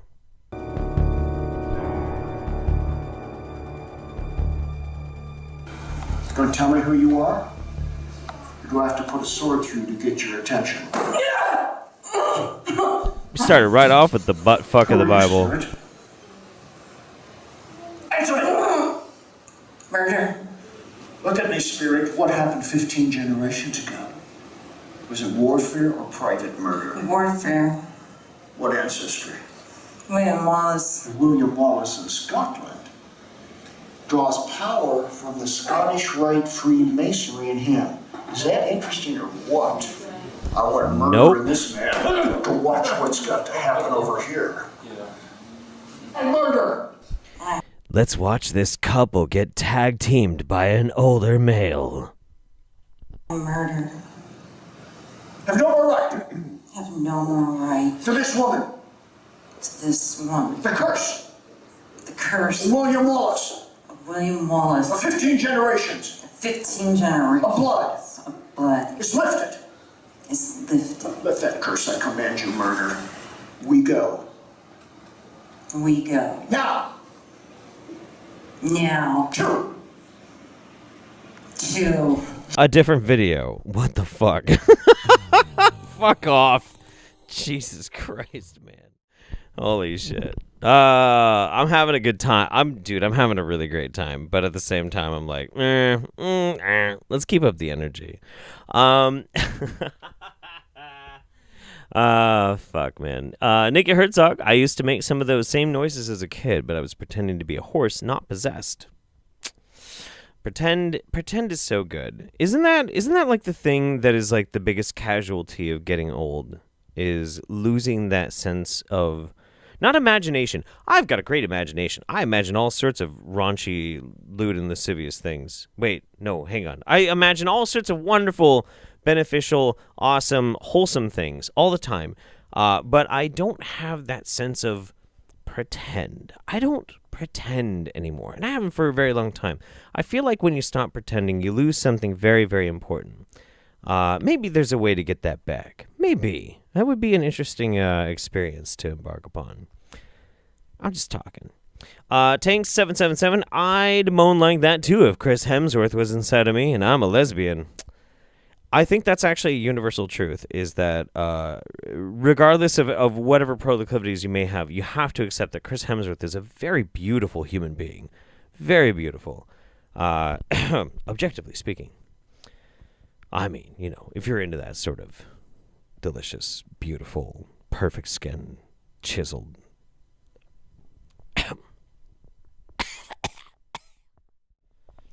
All right, so we had our apocalypse water. We had Bob Larson fighting the spirit of murder, and now we're going to hear from the black magician himself. He's going to talk about opening Satan's gate. Become a living god.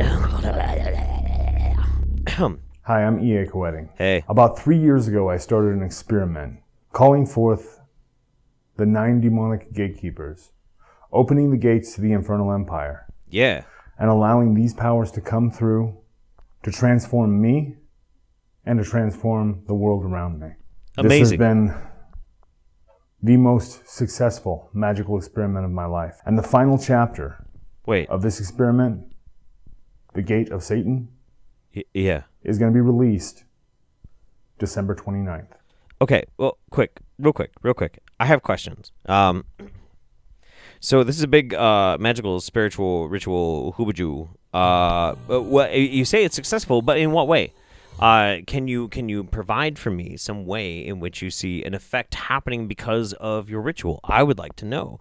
Or is it just one of those things like, in my mind, I can see in the gates of Hades, much like in the movie Lord of the Rings, Return of the King, that the armies of Satan are gathered at the gates, and they're totally legit gonna just break through at any point in time. Just believe me, because I can see it, because I'm a wizard. Of 2020. All of the powers that I accumulated through this working have absolutely changed my life forever. Sure. And changed me as a being forever. The wisdom and the knowledge that I gained are irreplaceable. And the magical techniques, the actual demonic magic. Sure. The rituals, the meditations, mantras, all of the various things that these gatekeepers pass to me have reached their apex. Now you can go right now to bog.co/Satan Christ to sign up for your free chapter of the Compendium of Satan. Dude, you fucking shill piece of shit. Fuck you. The whole point... Oh, my God.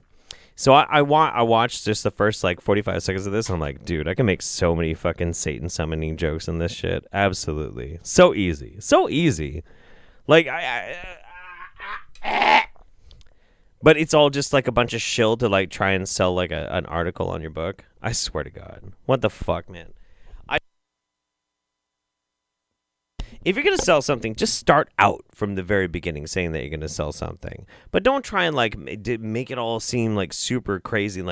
Seriously, all you have to do is just, pay $3 and get my free ebook, and, you'll totally find out all about it. Avada Kedavra!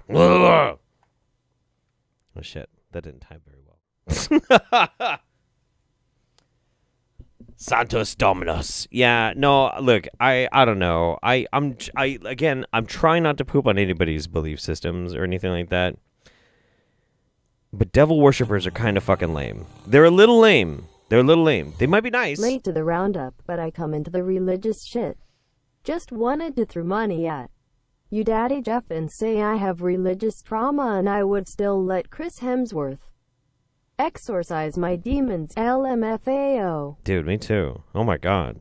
I'd even make up that I was possessed by demons if it meant that Chris Hemsworth would pay attention to me. I'd be like, oh my god, you don't even know. You don't even know how much I'm infested with Jezebel right now, Chris Hemsworth. Do you need to put a Bible inside me? I'm gonna calm myself down there. I apologize. We went a little bit too far. But no, yeah. No, I get it. He's gorgeous. Wait, no, I mean I'm just gonna move on.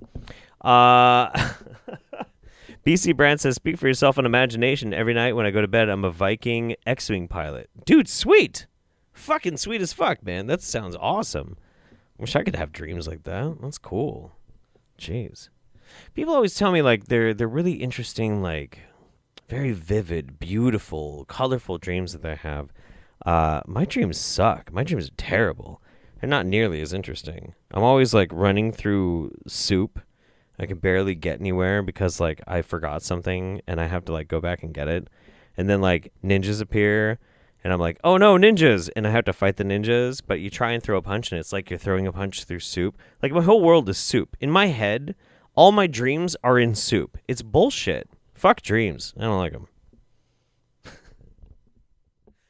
All right. 2 videos left. We're going to go one more time. Back to Revolutions for Tomorrow, Destroying Fake Christianity. He is going to tell us all about last opportunity to join me and my friends in our exodus. He put this video out. He has made a video since then, but I have concerns about this young man. And I think we should watch this, and maybe you'll share in those concerns too. Alright, so I'm not supposed to be making a video right now because I haven't slept in a very long time. But this will be my last video for this morning. Okay. Which is, for me, it's night because I've been up all night preparing.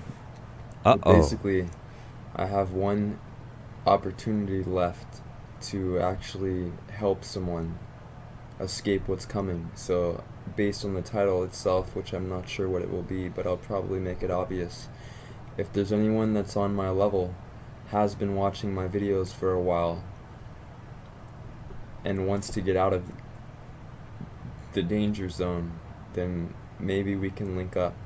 It depends on a few things, but So there was a video, Seeking a Friend for the End of the World. It was based on a viral classified ad. Does anybody remember what that is? If you do, please type it in the chat. At least like the first few words of it, because I've been thinking about it ever since I watched this video. But this really does feel like a plea from somebody who legitimately feels that things are about to go fucking down. All right? we can talk about it. There's not much time though, and I'm getting ready soon, so I don't want to give any details out right now, but basically you don't need anything except maybe some money. If you have no money, we can talk about that as well, but no lying to me about whether you have money, and more. Dude, nobody gets to bully me because of my soup dreams, okay? I'm seeing it in the chat, and I'm telling you right now, you don't get to bully me because of my stupid soup dreams, all right? It's not fair. It's not fair.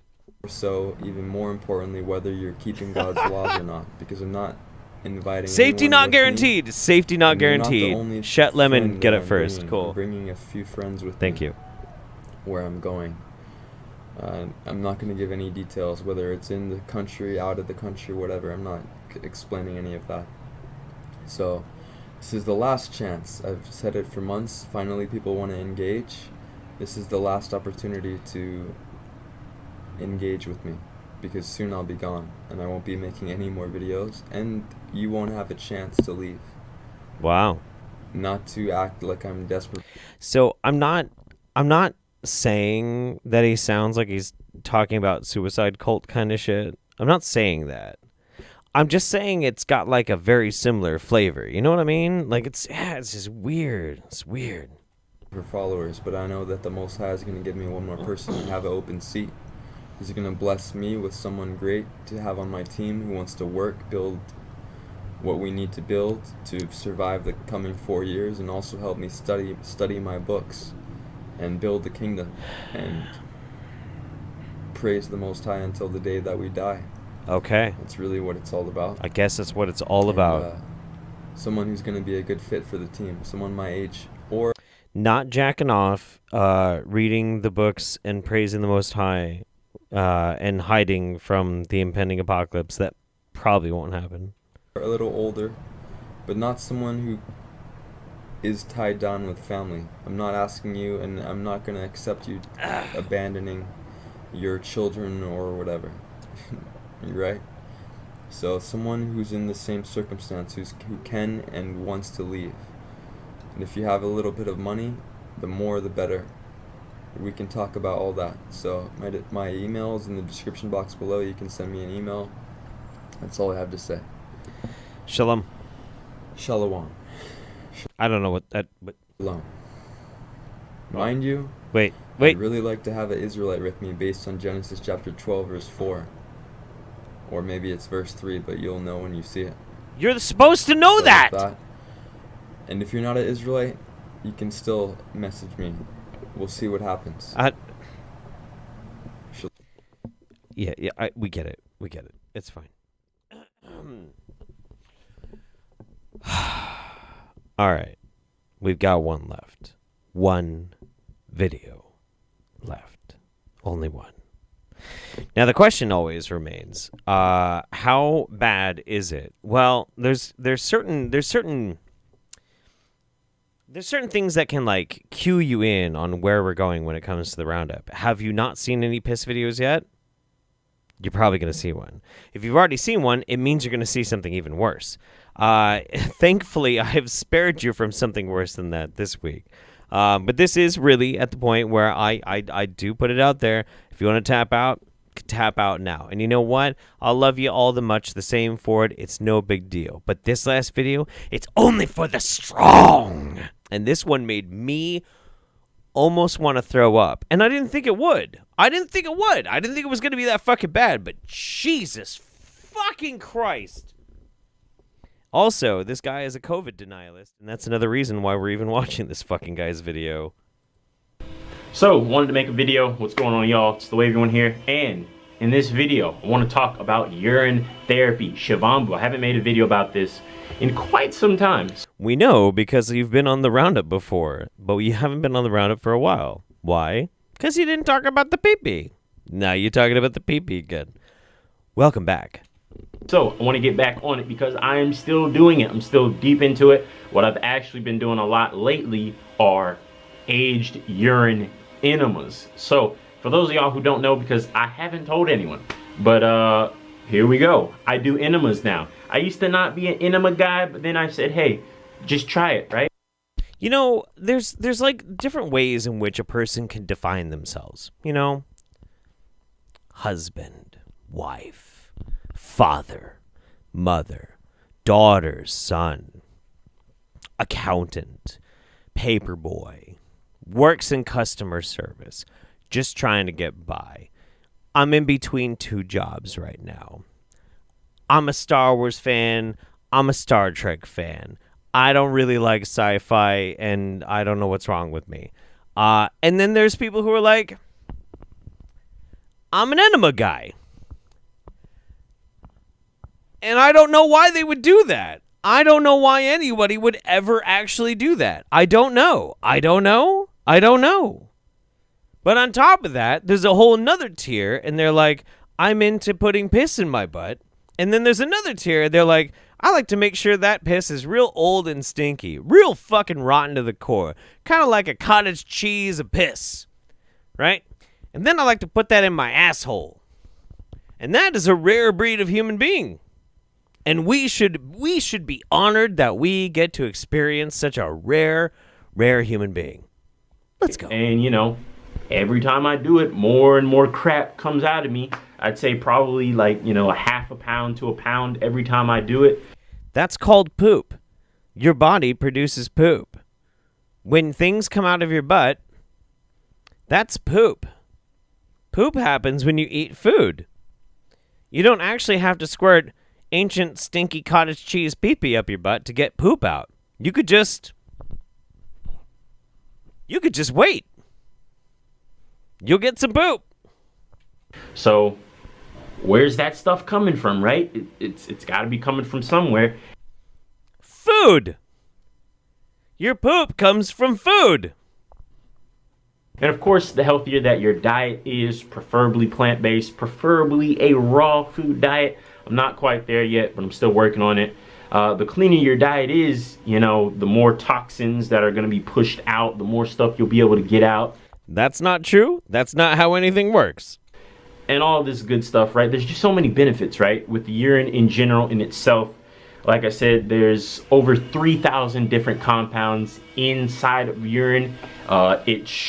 All things that shouldn't be there. Because here's the thing.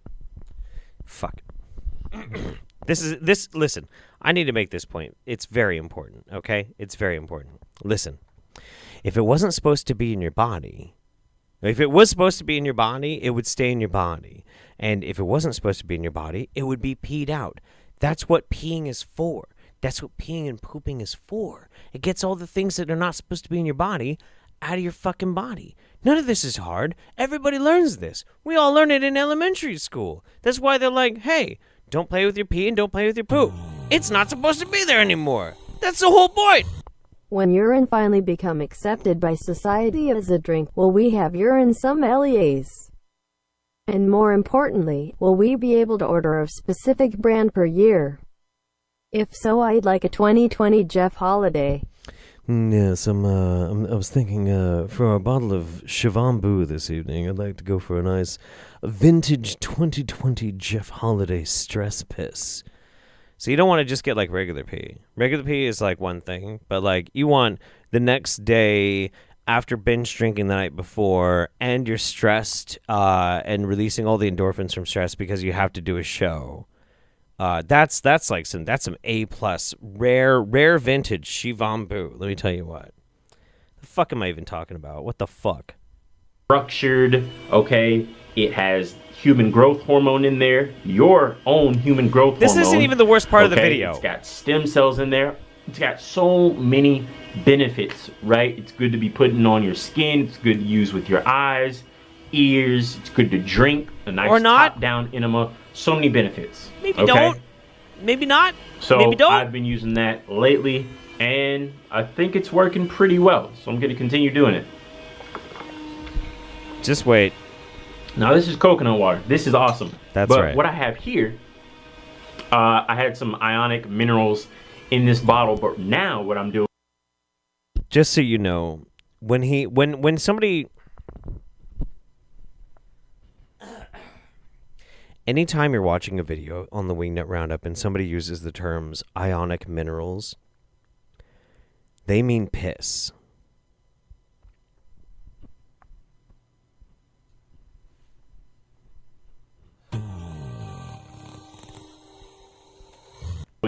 Is I'm repurposing it and I'm putting aged urine inside of this.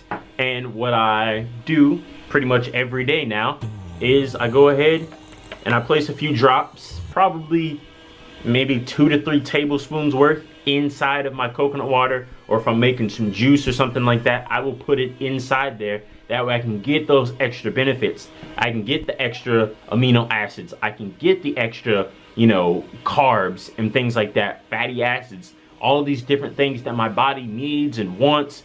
And literally, this is the perfect medicine. I've said that before. But if anything is wrong with your body is going to create antibodies, for one, that are going to help fight off whatever is going on with you. But then your body changes, to accommodate what's going on and to try to, help it out. So many things that people would call a waste product, you pee out into the toilet every single day. And I said, I refuse to waste any of that anymore. It's just, there's no point. So many countries around the world utilize urine therapy. But here in America, we're so smart with our synthetic drugs that are, 1% derivative of natural plants, the natural plant medicines, right? We think we're so smart and sophisticated, yet doctors kill more people. He hasn't drank it yet. He hasn't. He's put 2 dropperfuls of stank-ass cottage cheese, aged urine piss. But he hasn't drank it yet. Every year. I don't even know if he does or not. Like, I got this far. I only got to the first dropper full, and I'm like, we're finishing the roundup with that. I don't know what the fuck happens, but like, we're finishing the roundup. I'm dry heaving right now. Like, bleh. Right behind cancer. Depending on what source you look at, doctors are anywhere from the #1 cause of death to the 3rd cause of death, right? Sure. Whatever. Blah, blah, blah, blah, blah. So yeah, I just put it right in here. And drink it. It still mostly tastes like coconut water. You might be able to get, depending on how much you put in there, you'll be able to taste it a little bit, but it's not going to mess up your day, right? Oh, it's messing up my day, dude. So what the fuck? On top of that, getting that extra nutrition, those extra benefits from the water out of your own cistern, as the Bible refers to it. And there's many different books about urine therapy. I mean, that's just kind of like one line. Oh my God. Well, there's a few more lines around. You read books? Motherfucker, I read Harry Potter. It doesn't mean I can fucking ride on a broom. What the fuck is wrong? What the... Okay. All right. I'm getting emotional. I'm getting emotional over a man drinking his aged cottage cheese Shivambu pee-pee in his coconut water. I should probably just let that one go. Whew. Wow. You know what's interesting about this? What's interesting about this is, like, we've watched a lot of crazy videos on this channel, and this is by far not even the weirdest. This is not the craziest. This is not the most gag-inducing or anything. We watched an Indian dude inject piss into his leg. People like bathing in cow urine. You listened to, and I watched a woman eat her own shit. But the thing, though, the reason why this is so gross to me, it's the implication, okay? It's the implication. It's unsettling. It's unsettling. It's not really necessarily that people do weird things. I'm fine with people doing weird things. It's that it's so just totally normal. Totally justified in every way. So bizarre. All right. Anyway. Yeah, man. Yeah. Dude. Listen, people always underestimate me. They're like, yeah, we've seen some shit on the Roundup, but, like, can't be that bad. Got him. All right. Let's catch up just a little bit. All right. Straggling Shadow says, thanks again for the Roundup. Wish me luck with my finals, and I hope you and yours stay safe in this play. Can't wait for the next months, and I'm glad you do this for us. Wish me luck with staying healthy, as I'm an essential worker. See you next month. Fuck yeah, absolutely. You keep being a goddamn hero, all right? You and all the essential workers out there. BC Brand says, it's only Shivambu. If it comes from the eastern regions, anywhere else, it's just sparkling urine. Oh my fucking God!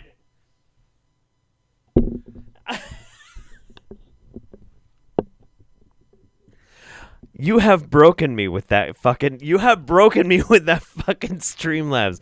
Let me say that one more time. You see, it's only Shivambu if it comes from the eastern regions. Everywhere else, it's just sparkling urine. Wow. Holy shit, BC Brandt. That was an amazing, amazing Streamlabs. Jay Beaupre says, pro tip, the best piss to drink has blood in it.